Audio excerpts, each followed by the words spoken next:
नमस्कार दोस्तों, इनसाइटिक्स प्लेटफॉर्म पर आप लोगों का स्वागत है। तो दोस्तों, आज हम लोग प्राचीन इतिहास यानी एंशिएंट हिस्ट्री के जो महत्वपूर्ण लेखक हैं या महत्वपूर्ण पुस्तकें के जो महत्वपूर्ण लेखक हैं उनके बारे में हम लोग आज पढ़ने का प्रयास करेंगे। तो दोस्तों, आप लोगों को पता होगा हम लोगों की सीरीज ऑलरेडी व्हाइट बोर्ड पर लिखी रहती है, उसको मैं आप लोगों को एक्सप्लेन करता हूँ या एक्सप्लेनेशन देता हूँ, क्लियर समझाता हूँ बेहतर तरीके से।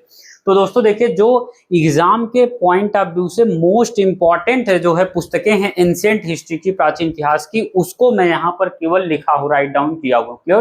केवल जो एग्जाम के पॉइंट ऑफ व्यू से इंपॉर्टेंट नहीं है उसको यहाँ पर मैं लिखा हुआ नहीं हूँ। जो केवल एग्जाम के पॉइंट ऑफ व्यू से इंपॉर्टेंट है, बहुत ही ज्यादा इंपॉर्टेंट है, केवल उसी चीजों को यहाँ पर राइट डाउन किया गया है, क्लियर। तो इसको मैं आप आइए बिना टाइम वेस्ट किए दोस्तों आप लोगों को 5 से 7 मिनट के अंदर सारी चीजों को 2 बार रिवीजन करवा देता हूं, क्लियर। तो आइए दोस्तों देखिए, एक तरफ दोस्तों लिखा गया है महत्वपूर्ण पुस्तकों के बारे में, दूसरी तरफ लिखा गया है राइटर्स या लेखक के बारे में, क्लियर। इस तरफ भी इस पार्ट में देखिए महत्वपूर्ण पुस्तकों के बारे में, दूसरे पार्ट में लेखक या राइटर्स के बारे में सारी चीजें लिखा गया है। आप इसको पहले भी स्क्रीनशॉट कर सकते हैं, बाद में भी स्क्रीनशॉट कर सकते हैं, क्लियर। आइए स्टार्ट करते हैं। देखिए, महत्वपूर्ण पुस्तकें लेखक, महत्वपूर्ण पुस्तकें लेखक। देखिए, अष्टाध्यायी पुस्तक किसने लिखी थी? पणिनि ने लिखी थी। रामायण किसने लिखा था? वाल्मीकि ने लिखा था। महाभारत वेद व्यास ने। जिस तरीके से मैं पढ़ा रहा हूं उस तरीके से आपको याद भी करना है, क्लियर। तो इस तरीके से दिमाग में बहुत जल्दी सेट हो जाता है, कंठस्थ हो जाता है। तो आइए, अष्टाध्यायी किसकी पुस्तक है? पणिनि की। रामायण वाल्मीकि की। महाभारत वेद व्यास की। अर्थशास्त्र चाणक्य की। महाभाष्य पतंजलि की। बुद्ध चरित्र अश्वघोष की। महाविभाषा शास्त्र किसकी है? वासुमित्र की। यहाँ पर देखिए, बुद्ध चरित्र अश्वघोष की, महाविभाषा शास्त्र वासुमित्र की है। स्वप्नवास वदत्ता किसकी पुस्तक है? भास की पुस्तक है। कामसूत्र किसकी है? वात्स्यायन की है। कुमार संभवम अभिज्ञान शाकुंतलम और विक्रमो उर्वशिया और मेघदूत रघुवंशम मालविकाग्नि मित्रम किसकी पुस्तक है? कालिदास की। तो याद रखें, मोस्ट इनके सभी पुस्तकें मोस्ट इंपॉर्टेंट है, क्योंकि सभी से एग्जाम के एग्जामों में क्वेश्चंस पूछा हुआ है, इसलिए मैं यहाँ पर हर पुस्तकों को लिख दिया हूँ। तो दोस्तों एक चीज मैं और बता दूं, पहले बताना चाहिए, ये चीजें जो है चाहे आप यूपीएससी की तैयारी कर रहे हो, UP PCS, Bihar PCS, Haryana PCS, Chhattisgarh PCS, RO, SSC, bank, railway, किसी भी एग्जाम में अगर आपके एग्जाम में एंशिएंट हिस्ट्री आता है तो किताबों के महत्वपूर्ण पुस्तकें लेखक के नाम जरूर आता होगा। तो कुल मिला के हर बैकग्राउंड के स्टूडेंट के लिए मोस्ट इंपॉर्टेंट है। तो देखिए, एक बार फिर रिपीटेशन कर देता हूं। कुमार संभवम अभिज्ञान शाकुंतलम विक्रमो उर्वशिया मेघदूत रघुवंशम मालविकाग्नि मित्रम किसकी पुस्तक है? कालिदास की। नाट्य शास्त्र किसकी पुस्तक है? भरत मुनि की। मुद्रा राक्षस विशाख दत्त की है। इंडिका किसकी पुस्तक है? मेगास्थनीज की पुस्तक है, क्लियर। आइए इस तरफ, रास तरंगिणी किसकी पुस्तक है? कल्हड़ की। चरक संहिता किसकी पुस्तक है? चरक की। माध्यमिक सूत्र किसकी पुस्तक है? नागार्जुन की। नागानंद रत्नावली प्रियदर्शिका हर्षवर्धन की। कादंबरी हर्षचरित चचनामा फतहनामा किसकी है? अली अहमद की। पंचतंत्र किसकी है? विष्णु शर्मा की। शूर सिद्धांत आर्यभट्ट की। किताब उल यामिनी किसकी है? तो उतवी की है। किताब उल यामिनी उतवी की है। किताब उल हिंद या तहकीक ए हिंद किसकी पुस्तक है? अलबरूनी की। रेहला किसकी पुस्तक है? इब्न बतूता की। तबकात ए नासिरी किसकी है? मिनहाज उस सिराज की है। फतवा ए जहांदारी तारीख फिरोजशाही किसकी है? बरनी की है, क्लियर। आइए इसको एक बार जल्दी से और रिवीजन करवा देता हूं, फिर एक बार क्विक रिवीजन। रास तरंगिणी किसकी है? कल्हड़ की। चरक संहिता चरक की। माध्यमिक सूत्र नागार्जुन। नागानंद रत्नावली प्रियदर्शिका किसकी है? हर्षवर्धन की। कादंबरी हर्ष चरित्र किसकी है? बाणभट्ट की। चचनामा फतहनामा अली अहमद की। पंचतंत्र विष्णु शर्मा की। सूर्य सिद्धांत आर्यभट्ट की। किताब उल यामिनी किसकी है? उतवी की। किताब उल हिंद या तहकीक ए हिंद किसकी है? अलबरूनी की। रेहला किसकी पुस्तक है? इब्न बतूता की। तबकात ए नासिरी किसकी पुस्तक है? मिनहाज उस सिराज की। फतवा ए जहांदारी या तारीख फिरोजशाही किसकी पुस्तक है? बरनी की। आइए दोस्तों एक बार क्विक रिवीजन और आप लोगों को जल्दी से करवा देता हूं। देखिए, अष्टाध्यायी किसकी पुस्तक है? पणिनि की। रामायण वाल्मीकि की। महाभारत वेद व्यास की। अर्थशास्त्र चाणक्य की। महाभाष्य पतंजलि की। बुद्ध चरित्र अश्वघोष की। महाविभाषा शास्त्र किसकी है? वासुमित्र की। स्वप्नवास वदत्ता किसकी है? भास की। कामसूत्र वात्स्यायन की, कुमार संभवम, अभिज्ञान शाकुंतलम, विक्रमो उर्वशिया, मेघदूत, रघुवंशम, मालविकाग्नि विक्रम किसकी है? कालिदास की। याद रखिए 4-5-6 किताबें। नाट्य शास्त्र किसकी पुस्तक है? भरत मुनि की है, याद रखिएगा। मुद्रा राक्षस विशाख दत्त की है। इंडिका किसकी पुस्तक है? मेघास्तनीज की पुस्तक है।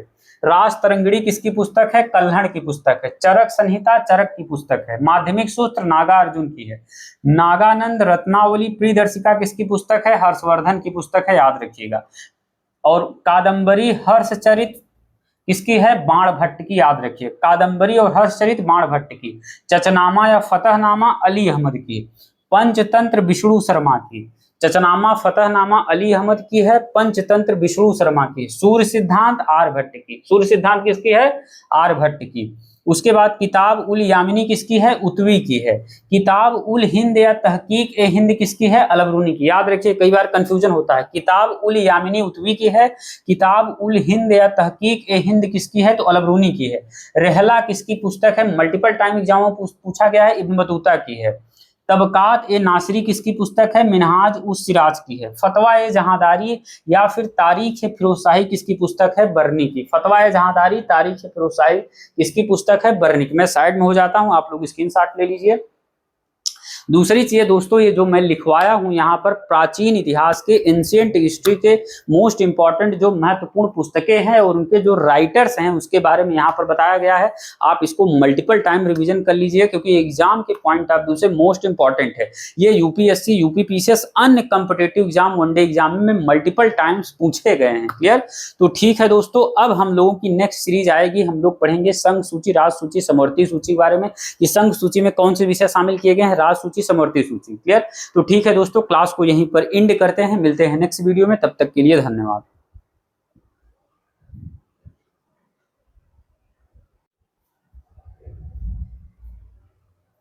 नमस्कार दोस्तों, इनसाइटिक्स प्लेटफॉर्म पर आप लोगों का स्वागत है। तो दोस्तों, आज हम लोग दरअसल समझेंगे कि संघ सूची, राज सूची यानी समवर्ती सूची में मतलब जो है कौन से सब्जेक्ट शामिल किए गए हैं। क्लियर? यानी union list, state list, concurrent list में कौन कौन से सब्जेक्ट शामिल किए गए हैं, इसके बारे में हम लोग समझेंगे। क्लियर? तो दोस्तों, आप लोगों को जैसा कि पता होगा, हमारी यह सीरीज ऑलरेडी व्हाइट बोर्ड पर लिखा हुआ रहता है और मैं आप लोगों को केवल उसका एक्सप्लेनेशन देता हूं, केवल समझाता हूं। क्लियर? यहाँ पर जो सारी चीजें लिखी गई है वो एग्जाम के पॉइंट ऑफ व्यू से मोस्ट इंपॉर्टेंट है। सतही इंफॉर्मेशन नहीं लिखी गई है। जो एग्जाम के पॉइंट ऑफ व्यू से मोस्ट इंपॉर्टेंट है उन्हीं इंफॉर्मेशन को यहाँ पर लिखा गया है। क्लियर?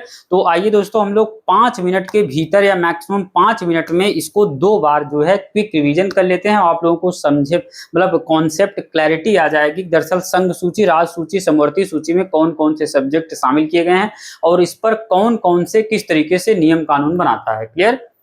तो आइए दोस्तों देखते हैं। देखिए, ऊपर लिखा गया है दरअसल यहाँ पर संघ सूची यानी यूनियन लिस्ट, इस तरफ बीच में लिखा गया है राज सूची यानी स्टेट लिस्ट, और इस तरफ लिखा गया है समवर्ती सूची यानी कि कंकरेंट लिस्ट। क्लियर? अब देखिए, जैसा कि आप लोगों को पता होगा, ना पता होगा तो इस वीडियो में आप लोगों को सारी चीजें पता हो जाएगी। देखिए, यहाँ पर लिखा गया है संघ सूची यानी यूनियन लिस्ट। तो संघ सूची पर केवल और केवल केंद्र सरकार यानी कि सेंट्रल गवर्नमेंट नियम कानून बनाती है। क्लियर? संघ सूची में जो सब्जेक्ट, जो विषय शामिल किए गए हैं उस पर केवल और केवल केंद्र सरकार यानी कि सेंट्रल गवर्नमेंट नियम कानून बना सकती है या फिर बनाती है।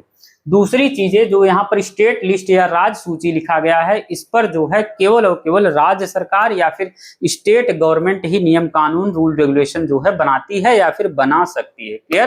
तो आप लोग समझ में आ गया होगा कि जो यहाँ पर यूनियन लिस्ट यानी संघ सूची लिखा गया है, इस पर जो है केवल केंद्र सरकार नियम कानून बना सकती है। जो यहाँ पर स्टेट लिस्ट या राज्य सूची लिखा गया है, इसमें जो विषय शामिल किए गए हैं उस पर राज्य सरकार या स्टेट गवर्नमेंट नियम कानून बना सकती है।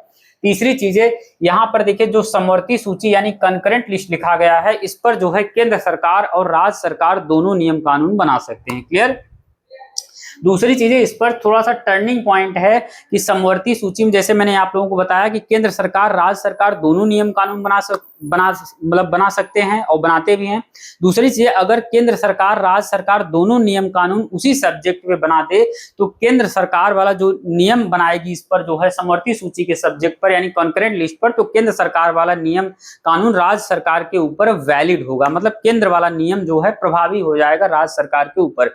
लेकिन इसमें सिचुएशन है कि अगर कुल मिला के स्टेट गवर्नमेंट का, राज्य सरकार का विधेयक जो उस पर समवर्ती सूची पर नियम कानून बना दिया गया है, अगर राष्ट्रपति उसको अपने पास रिजर्व रख लेता है, उसमें कंडीशंस है, तो उसके बाद उस विषय पर जो है राज्य सूची का कानून प्रभावी होगा, राज्य सरकार का कानून प्रभावी होगा, लेकिन उस विषय पर केंद्र सरकार या सेंट्रल गवर्नमेंट भी नियम कानून बना सकती है। क्लियर?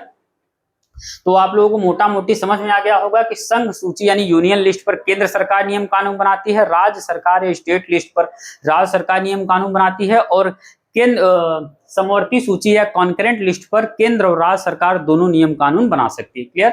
अब देखिए कुछ और चीजें यहाँ पर मैं लिख दिया हूँ जब इन्फॉर्मेशन के लिए, मोस्ट इंपॉर्टेंट है, मल्टीपल टाइम एग्जाम में ये चीजें पूछा जाता है। देखिए मूल रूप से यानी वर्जिनल, जब स्टार्टिंग में संविधान बना था तो उस समय जो है मतलब संघ सूची में कितने सब्जेक्ट शामिल किए गए थे, तो 97 विषय शामिल किए गए थे। संघ सूची में मूल रूप से कितने विषय शामिल थे, कई बार पूछता है मूल रूप से और वर्तमान में, तो मूल रूप से 97 विषय शामिल किए गए थे संघ सूची में। वर्तमान में कितने विषय हो गए हैं, इसको बढ़ाकर 100 कर दिया गया। याद रखिए मूल रूप से कितने विषय शामिल किए गए थे संघ सूची में, 97, वर्तमान में हो कितना गया है, 100। राज्य सूची में मूल रूप से कितने सब्जेक्ट शामिल किए गए थे, 66, लेकिन वर्तमान में हो कितना गया है, 61, इसको कम कर दिया गया। देखिए समवर्ती सूची में मूल रूप से कितने सब्जेक्ट शामिल किए गए थे, 47, प्रेजेंट टाइम में हो कितना गया है, 52। इस चीज को याद रखिए, यहाँ पर मैंने उसको भी मेंशन कर दिया है कि दरअसल मूल रूप से संविधान में मतलब संघ सूची में कितने विषय थे, राज्य सूची में मूल रूप से कितने विषय थे, समवर्ती सूची में कितने विषय थे, और प्रेजेंट टाइम में कितने हो गए। मल्टीपल टाइम एग्जामों में पूछा गया है, और आप लोग अगर एग्जामिनेशन की तैयारी कर रहे हैं तो ये आप लोगों को जानना मोस्ट इंपॉर्टेंट है। क्लियर? अब आइए दोस्तों हम लोग समझते हैं दरअसल राज्य सूची में कौन से विषय शामिल है संघ सूची में और समवर्ती सूची में। क्लियर? यहाँ पर देखिए शामिल बहुत सारे और विषय भी हैं, लेकिन जो एग्जाम के पॉइंट ऑफ व्यू से मोस्ट इंपॉर्टेंट है, केवल मैं यहाँ पर उसी चीज को मेंशन किया हूं या लिखा हुआ हूं। क्लियर? तो ये आप ना सोचिएगा केवल जो यहाँ पर लिखा गया है वही सब्जेक्ट, इसके अलावा भी बहुत सारे और सब्जेक्ट शामिल किए गए हैं। जैसा कि मैंने आप लोगों को बताया प्रेजेंट टाइम में जैसे 100, 61 और 52, तो यहाँ पर पूरा लिखना जरूरी है। केवल जो एग्जामिनेशन में पूछा जाता है, जो आप लोगों को जानकारी में चाहिए, केवल उसी चीज को यहाँ पर व्हाइट बोर्ड पर लिखा गया है। क्लियर? अब आइए हम लोग समझते हैं संघ सूची में देखिए कौन से सब्जेक्ट शामिल किए गए हैं। यूनियन लिस्ट पर, इस पर मैंने बताया केंद्र सरकार नियम कानून बनाती है, इस पर राज्य सरकार, इस पर केंद्र और राज्य दोनों। देखिए संघ सूची में रक्षा, बैंकिंग, विदेश मामले, आणविक ऊर्जा, बीमा, संचार, केंद्र राज्य व्यापार और वाणिज्य, जनगणना, लेखा परीक्षा, इस पर कौन नियम कानून बनाता है, रूल रेगुलेशन कौन बनाता है, तो केंद्र सरकार नियम कानून बनाती है। क्लियर? आप बाकायदा लिख सकते हैं इस पर केंद्र सरकार, यहां पर मैं नीचे लिख भी दे रहा हूं, देखिए इस पर जो है केंद्र सरकार नियम कानून बनाती है। अब देखिए राज्य सूची या स्टेट लिस्ट पर कौन नियम कानून मतलब कितने कौन से सब्जेक्ट शामिल किए गए हैं। देखिए सार्वजनिक व्यवस्था, पुलिस, जन स्वास्थ्य एवं सफाई, कृषि, जेल, स्थानीय शासन और मत्स्य पालन और बाजार, इस पर कौन नियम कानून बनाता है, तो इस पर राज्य सरकार नियम कानून बनाती है। क्लियर? तो कुल मिलाकर राज्य सूची में कौन से शामिल विषय गए, कौन से विषय शामिल हैं, तो उसको मैं आप लोग को क्लियर कर रहा हूँ। क्लियर? आप लोग याद रखिएगा कि ये चीजें संघ सूची में शामिल है, ये चीजें राज्य सूची में शामिल है, ये विषय। क्लियर? अब देखिए समवर्ती सूची में कौन से विषय शामिल किए गए हैं, जैसे आपराधिक कानून प्रक्रिया, ये किसमें है, कॉन्करेंट लिस्ट में, समवर्ती सूची में है। सिविल प्रक्रिया किसमें है, समवर्ती सूची में है। विवाह एवं तलाक समवर्ती सूची का सब्जेक्ट है। जनसंख्या नियंत्रण, परिवार नियोजन, यह भी समवर्ती सूची या कॉन्करेंट लिस्ट का सब्जेक्ट है। बिजली समवर्ती सूची का है। श्रम कल्याण, दवा, अखबार, पुस्तक, प्रेस, शिक्षा, वन, नाप एवं तौल, वन्य जीवों और पक्षियों का संरक्षण, न्याय का प्रशासन। तो कुल मिलाकर इस पर केंद्र सरकार, राज्य सरकार दोनों नियम कानून बना सकते हैं। क्लियर? और एग्जाम के पॉइंट ऑफ व्यू से मोस्ट इंपॉर्टेंट, कई बार पूछ लेता है एजुकेशन, तो आप देखिए एजुकेशन किसमें है, समवर्ती सूची में, यानी एजुकेशन समवर्ती शिक्षा समवर्ती सूची का विषय है, इस पर दोनों नियम कानून बना सकते हैं। ये बात याद रख, मैं यहाँ पर लिख दूं इस पर केंद्र सरकार नियम कानून बनाती है, इस पर जो है राज्य सरकार या स्टेट गवर्नमेंट नियम कानून बनाती है, इस पर जो है केंद्र प्लस राज्य, केंद्र सरकार प्लस राज्य सरकार दोनों नियम कानून इस पर बनाते हैं। क्लियर? कौन कौन से विषय, आइए एक बार आप लोगों को क्विक रिवीजन फास्ट तरीके से और करवा देता हूं। देखिए संघ सूची में कौन से सब्जेक्ट शामिल किए गए हैं? रक्षा, बैंकिंग, विदेश मामले, आणविक ऊर्जा, बीमा, संचार, केंद्र राज्य व्यापार और वाणिज्य, जनगणना, लेखा परीक्षा। याद करिएगा, मल्टीपल टाइम एग्जाम में पूछा हुआ है कि जनगणना कौन सी सूची का विषय है, तो जनगणना संघ सूची का विषय है। संचार कौन सी सूची का विषय है, तो संचार संघ सूची का विषय है। बीमा कौन से मतलब किस सूची का विषय है, तो संघ सूची का। बैंकिंग किस सूची का विषय है, तो संघ सूची के, याद रखिएगा। क्लियर।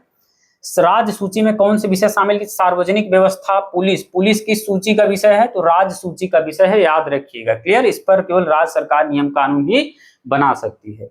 जन स्वास्थ्य सफाई किसका मतलब किस सब्जेक्ट की सूची का सब्जेक्ट है, तो याद रखिएगा राज्य सूची का। जन स्वास्थ्य हेल्थ पर और सफाई पर कौन नियम कानून बना सकता है? राज्य सरकार। देखिए कृषि किस सब्जेक्ट का राज्य सूची का सब्जेक्ट है? कृषि। जेल हो गया किसका? राज्य सूची का। स्थानीय सुशासन राज्य सूची का। मत्स्य पालन और बाजार, मार्केट जो है राज्य सूची का विषय है, याद रखिएगा। मार्केट, स्थानीय सुशासन, कृषि, जेल, पुलिस, ये सब राज्य सूची का विषय है, मल्टीपल टाइम एग्जाम में पूछा गया है। अब देखिए यहाँ पर समवर्ती सूची, आपराधिक कानून प्रक्रिया, सिविल प्रक्रिया, विवाह एवं तलाक, मल्टीपल टाइम पूछा गया। विवाह एवं तलाक, विवाह और तलाक किसका? समवर्ती सूची का सब्जेक्ट है। जनसंख्या नियंत्रण, परिवार नियोजन किसका किस सूची का सब्जेक्ट है, तो ये समवर्ती सूची का सब्जेक्ट है। क्लियर।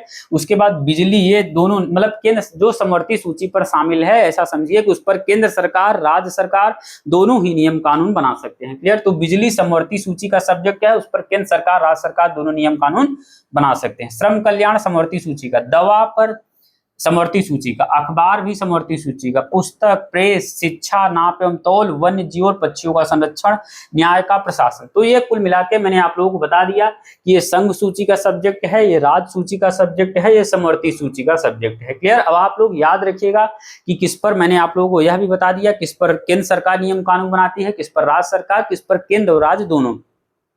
जिसको मैंने गोला किया है, अंडरलाइन किया है, वो गोला मारा है, वो दरअसल मोस्ट इंपॉर्टेंट है, मल्टीपल टाइम एग्जामों में दरअसल पूछा गया। क्लियर। तो आप लोग दोस्तों, मैं साइड में हो जाता हूँ, आप लोग उसको स्क्रीनशॉट ले सकते हैं। क्लियर। तो ठीक है दोस्तों, ये 5 मिनट की क्लास थी, आप लोग इसको मल्टीपल टाइम रिवीजन कर लीजिएगा क्योंकि मोस्ट इंपॉर्टेंट है। आप देखेंगे चाहे आप जिस बैकग्राउंड के हो, चाहे आप, मेरा मतलब है चाहे आप जिस भी एग्जाम की तैयारी कर रहे हो, UPSC, UP PCS, Bihar PCS, Chhattisgarh PCS, Jharkhand PCS, SSC, bank, railway, कोई भी वनडे एग्जाम, ये सब स्टूडेंट के लिए। क्लियर। तो ठीक है दोस्तों, क्लास को यहीं पर एंड करते हैं, मिलते हैं नेक्स्ट वीडियो में, तब तक के लिए धन्यवाद।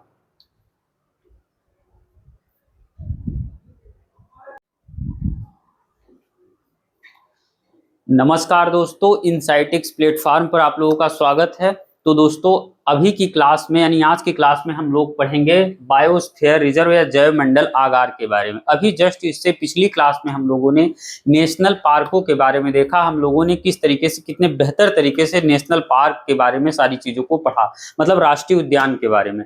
अब उसके यह भी जो है, जो 18 बायोस्फीयर रिजर्व हैं, जो है जितने भी बायोस्फीयर रिजर्व हैं, यह भी जो है जैव विविधता यानी बायोडाइवर्सिटी का मोस्ट इंपॉर्टेंट टॉपिक है। क्लियर। इन्वायरमेंट का। और जैसा कि आप लोगों को पता होगा, इन्वायरमेंट इकोलॉजी का बहुत ज्यादा वेटेज हो, चाहे यूपीएससी हो, स्टेट पीसीएस हो, किसी भी मतलब स्टेट का, उसके बाद चाहे जो भी वनडे एग्जाम हो, अगर उसमें इन्वायरमेंट इकोलॉजी से क्वेश्चंस आते हैं तो national park, wild life sanctuary, biosphere reserve, यहाँ से क्वेश्चन मैक्सिमम टाइम बनते ही बनते हैं। क्लियर। हर मतलब 1-2 क्वेश्चन जरूर से जरूर बनते हैं। क्लियर।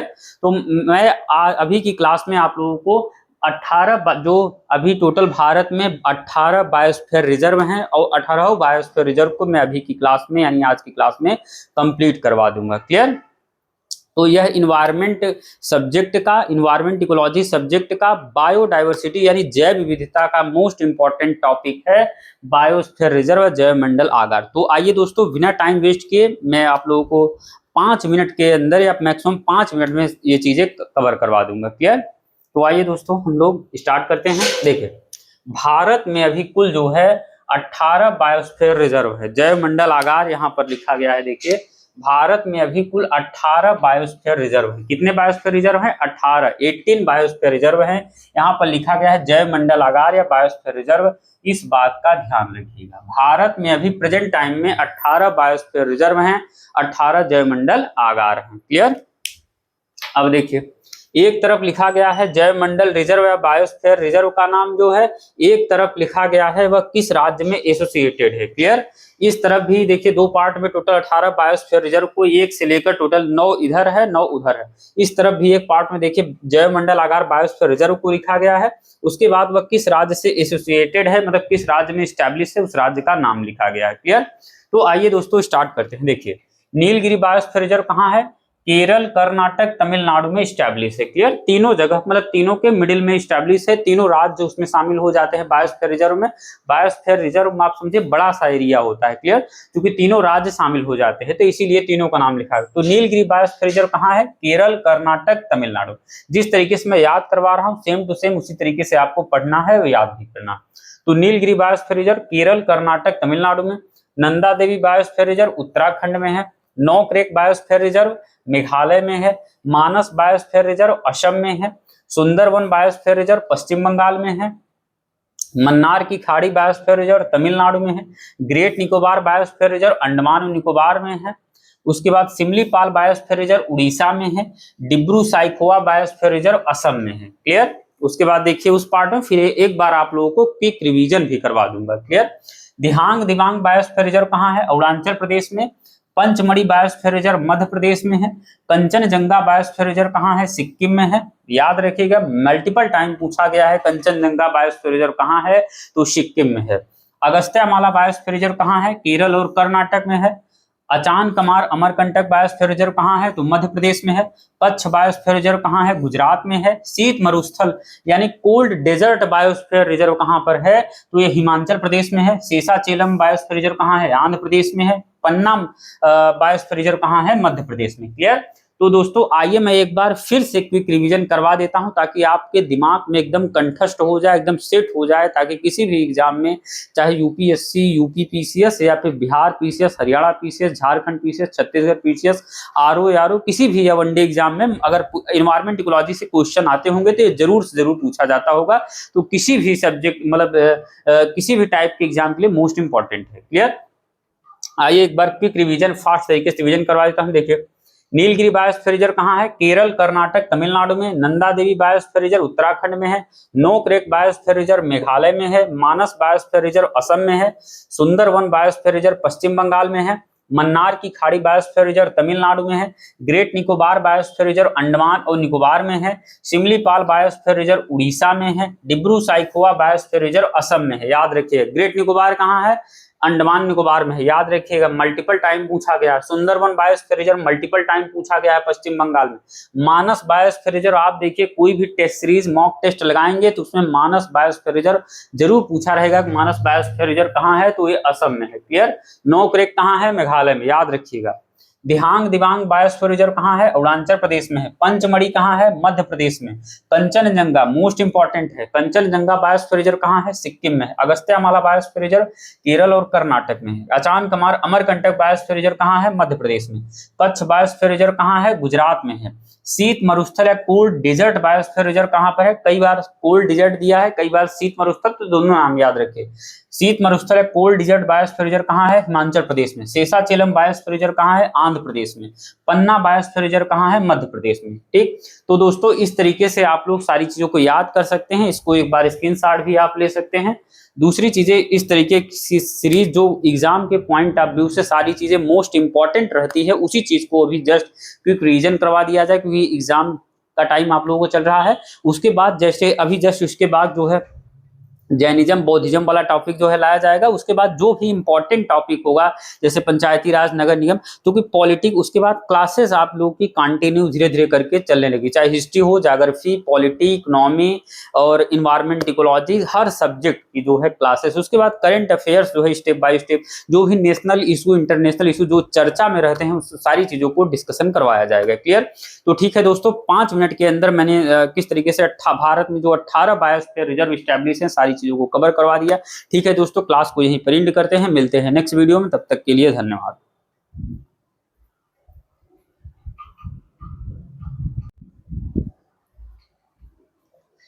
नमस्कार दोस्तों, इनसाइटिक्स प्लेटफॉर्म पर आप लोगों का स्वागत है। तो दोस्तों आज हम काफ़ी इंपॉर्टेंट टॉपिक लेकर आए हैं। यह इंडियन इकोनॉमी में मोस्ट इंपॉर्टेंट टॉपिक है कि दरअसल एफडीआई क्या होता है और एफपीआई क्या होता है, यानी फॉरेन डायरेक्ट इन्वेस्टमेंट क्या होता है, फॉरेन पोर्टफोलियो इन्वेस्टमेंट क्या होता है, यानी कुल मिला के समझिए प्रत्यक्ष विदेशी निवेश क्या होता है और उसके बाद पोर्टफोलियो निवेश क्या होता है। मतलब कुल मिला के विदेशी पोर्टफोलियो निवेश क्या होता है, प्रत्यक्ष विदेशी निवेश, यानी एफडीआई और एफपीआई में डिफरेंस क्या है, अंतर क्या है।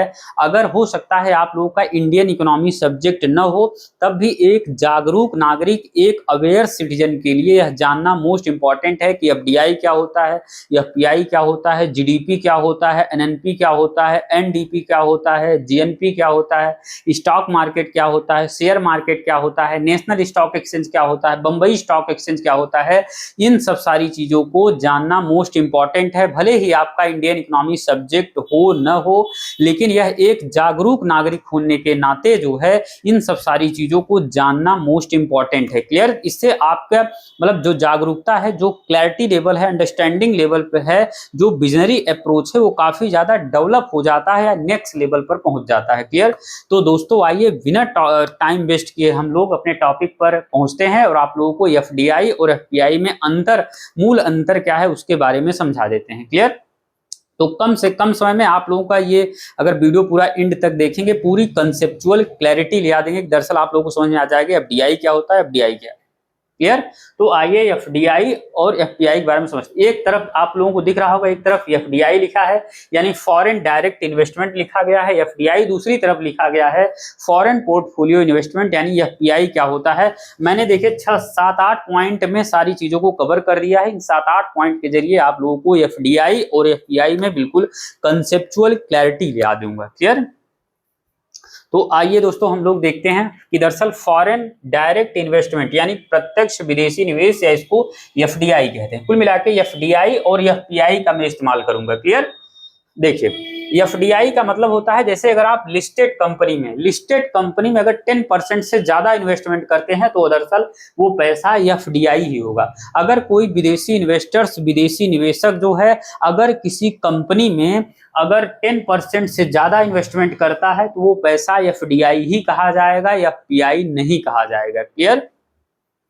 कुल मिला के समझिए लिस्टेड कंपनी और अनलिस्टेड कंपनी थोड़ा सा समझ लीजिए। देखिए लिस्टेड कंपनी का मतलब होता है भारत में जो है जैसे बंबई स्टॉक एक्सचेंज और नेशनल स्टॉक एक्सचेंज, ये आप लोगों के नाम सुना होगा बंबई स्टॉक एक्सचेंज और नेशनल स्टॉक एक्सचेंज का। तो जो कंपनी जो है बंबई स्टॉक एक्सचेंज या नेशनल स्टॉक एक्सचेंज में जो कंपनी लिस्टेड होती है, मतलब उसके शेयर्स कुल मिला के खरीदे बेचे जाते हो, तो उस कंपनी के उस सेंस में, उस कॉन्टेक्स्ट में हम लोग लिस्टेड कंपनी कहते हैं। क्लियर?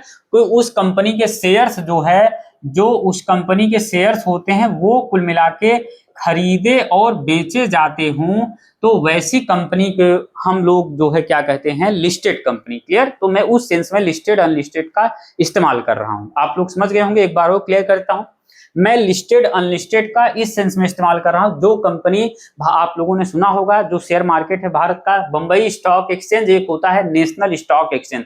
जो कंपनी इसमें लिस्टेड हो, चाहे बंबई स्टॉक एक्सचेंज में या नेशनल स्टॉक एक्सचेंज में कंपनी लिस्टेड होगी, उसके शेयर्स खरीदे और बेचे जा रहे होंगे, तो उस सेंस में उसको लिस्टेड कंपनी कहा जाता है। अब जिसके शेयर्स बंबई स्टॉक एक्सचेंज या नेशनल स्टॉक एक्सचेंज में कंपनी लिस्टेड न हो, उसके शेयर खरीदे या बेचे न जा रहे हो, तो उस सेंस में उस कंपनी को मतलब जैसे अनलिस्टेड कहा जाता है। क्लियर? तो उस सेंस में मैं इस्तेमाल कर, अगर कोई विदेशी इन्वेस्टर किसी भारतीय कंपनी में पैसा इन्वेस्टमेंट करता है, अगर वो 10% से ज्यादा का इन्वेस्टमेंट करता है। क्लियर? अगर वो 10% से ज्यादा का, देखिए listed company is greater than 10 लिखा है, यहाँ पर listed company is less than 10। अगर कोई विदेशी इन्वेस्टर या विदेशी निवेशक 10% से ज्यादा का इन्वेस्टमेंट करता है तो वो दरअसल एफडीआई ही होगा। क्लियर? और अगर दूसरी चीज, अगर 10% से कम इन्वेस्टमेंट करता है कोई इन्वेस्टर, तो वो पैसा एफपीआई ही होगा, फॉरेन पोर्टफोलियो इन्वेस्टमेंट ही होगा। क्लियर? समझ में आ रहा होगा? अगर कोई फॉरेन इन्वेस्टर्स या विदेशी निवेशक अगर किसी भारतीय कंपनी में 10% से कम इन्वेस्टमेंट करता है तो वह पैसा जो है यह पीआई ही माना जाएगा, फॉरेन पोर्टफोलियो इन्वेस्टमेंट ही माना जाएगा। अगर किसी लिस्टेड, देखो दोनों है यहाँ पर, देखिए लिस्टेड कंपनी में 10% से ज्यादा इन्वेस्टमेंट हो रहा हो तो वह क्या कहा जाएगा, 10% या 10% से ज्यादा हो तो क्या कहा जाएगा, वो कंपनी एफडीआई होगा। कोई विदेशी इन्वेस्टर्स 10% या 10% से ज्यादा का इन्वेस्टमेंट करेगा तो एफडीआई होगा। अगर कोई विदेशी निवेशक किसी भारतीय कंपनी में 10% से कम इन्वेस्टमेंट करता है तो वो पैसा एफपीआई ही कहा जाएगा, फॉरेन पोर्टफोलियो इन्वेस्टमेंट ही कहा जाएगा। अगर मान लीजिए, ये तो मैंने आपको बताया लिस्टेड कंपनी में, अगर मान लीजिए कोई बंदा ऐसी कंपनी में इन्वेस्टमेंट करता है जो कंपनी लिस्टेड ना हो तो अनलिस्टेड कंपनी में कितना भी इन्वेस्टमेंट आए वह पैसा एफडीआई ही होगा, मतलब फॉरेन डायरेक्ट इन्वेस्टमेंट ही कहा जाए। क्लियर दोस्तों? अगर कंपनी लिस्टेड नहीं है तो लिस्टेड कंपनी में कितना भी विदेशी निवेश या विदेशी इन्वेस्टमेंट आए वह पैसा एफडीआई ही कहा जाएगा, फॉरेन डायरेक्ट इन्वेस्टमेंट यहाँ पर लिखा गया है। देखिए लिस्टेड कंपनी में अगर 10% से ज्यादा है तो एफडीआई होगा। अगर अनलिस्टेड कंपनी में कितना भी इन्वेस्टमेंट आए जो है तो कुल मिला के क्या कहा जाएगा, वो एफडीआई ही कहा जाएगा। अनलिस्टेड में कितना भी इन्वेस्टमेंट आए एफडीआई। लिस्टेड कंपनी में क्राइटेरिया है, अगर 10% से ज्यादा आ रहा है तो एफडीआई होगा, 10% से कम लिस्टेड कंपनी में इन्वेस्टमेंट आ रहा है फॉरेन इन्वेस्टमेंट तो ये दरअसल एफपीआई ही होगा। क्लियर? याद रखिएगा। दूसरी चीज मैंने बताया, अगर अनलिस्टेड कंपनी में कितना भी इन्वेस्टमेंट आए तो वो पैसा एफडीआई होगा, फॉरेन डायरेक्ट इन्वेस्टमेंट होगा। दूसरी चीज यहाँ पर लिखा है, अभी कंपनी के शेयर मार्केट में नहीं बिकते हैं तो उस सेंस में उसको अनलिस्टेड कहा जाता है। यहाँ पर ठीक क्लासिफाई किया गया। अनलिस्टेड का मतलब अभी कंपनी के शेयर मार्केट में नहीं बिकते हैं, नहीं मतलब खरीदे बेचे जाते हैं तो उसलिए उसको अनलिस्टेड कहा जाता है। क्लियर? लिस्टेड अनलिस्टेड क्लियर हो गया होगा। दूसरी चीज एफडीआई एफपीआई, पहला पॉइंट क्लियर हो गया। अब दूसरा पॉइंट देखते हैं। एफडी, अगर कोई बंदा फॉरेन डायरेक्ट इन्वेस्टमेंट करता है, मतलब कुल मिला के समझिए अगर कोई विदेशी निवेशक अगर 10% से ज्यादा इन्वेस्टमेंट करता है यानी वह बंदा मतलब कंपनी में इन्वेस्टमेंट करने का ज्यादा इच्छुक है, वह लॉन्ग टर्म उसके साथ रहना चाहता है, उस कंपनी के साथ रहना चाहता है। क्लियर? तो कुल मिला के समझिए वह बंदा ऑनरशिप प्राप्त करना चाहता है उस कंपनी में और मैनेजमेंट में अपनी भूमिका, कंपनी के मैनेजमेंट में, कंपनी के प्रबंधन में अपनी भूमिका निभाना चाहता है। कुल मिला के कंपनी के कंट्रोल में अपनी भूमिका निभाना चाहता है। मैंने कहा एफडीआई का मेन टारगेट क्या होता है, ऑनरशिप प्लस मैनेजमेंट, मतलब वह बंदा जो विदेशी निवेशक अगर भारत में इन्वेस्टमेंट करता है 10% से ज्यादा तो उसका मेन टारगेट होता है कंपनी के ऑनरशिप में भूमिका निभाना प्लस साथ ही साथ कंपनी के मैनेजमेंट में, प्रबंधन में भूमिका निभाना होता है। क्लियर? जो बंदा एफडीआई करता है। क्लियर? क्योंकि ये पैसा, और दूसरी चीज पहले एफपीआई समझिए फिर। अब देखिए एफपीआई का मेन टारगेट ऑनरशिप मैनेजमेंट बिल्कुल नहीं होता। जो बंदा एफपीआई के थ्रू इन्वेस्टमेंट करता है, फॉरेन पोर्टफोलियो इन्वेस्टमेंट, उसका मेन टारगेट ऑनरशिप मैनेजमेंट होता ही नहीं। यहाँ पर क्रॉस लगा गया है यहाँ, यानी कि ऑनरशिप मैनेजमेंट एफपीआई का मेन टारगेट होता ही नहीं। एफपीआई का मेन टारगेट होता है केवल प्रॉफिट कमाना। मतलब कुल मिला के समझिए एफपीआई वाला बंदा मेन चाहता है कि उसको जो है जल्दी से जल्दी लाभ कमाना चाहता है। क्लियर? एफपीआई। तो आप लोग समझ में आ रहा हो, एक बार और पॉइंट क्लियर कर देता हूं। देखिए एफडीआई का मेन टारगेट होता है, जो बंदा एफडीआई के थ्रू इन्वेस्टमेंट करता है उसका मेन टारगेट होता है कि कंपनी पर, मतलब कंपनी की ऑनरशिप प्राप्त करना और कंपनी के मैनेजमेंट में, रोल में, मतलब कंपनी के प्रबंधन में भूमिका निभाना होता है।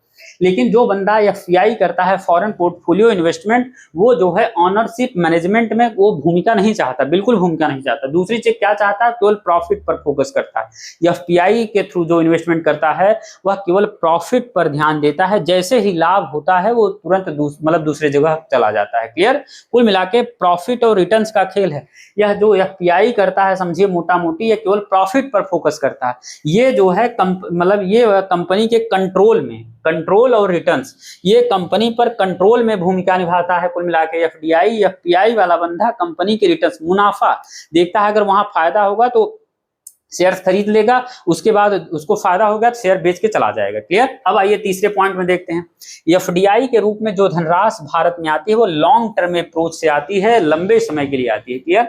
अगर कोई विदेशी इन्वेस्टर्स, विदेशी निवेशक अगर भारत में इन्वेस्टमेंट कर रहा है, अगर एफडीआई कर रहा है, मैंने कहा 10% से ज्यादा, अगर तो लॉन्ग टर्म अप्रोच से आती है, मतलब उसका मेन टारगेट होता है कि कंपनी को हमको चलाना है, कंपनी को लंबे समय तक, जैसे 10 साल 20 साल 50 साल 100 साल तक कंपनी को मतलब हमको कुल मिला के चलाना है।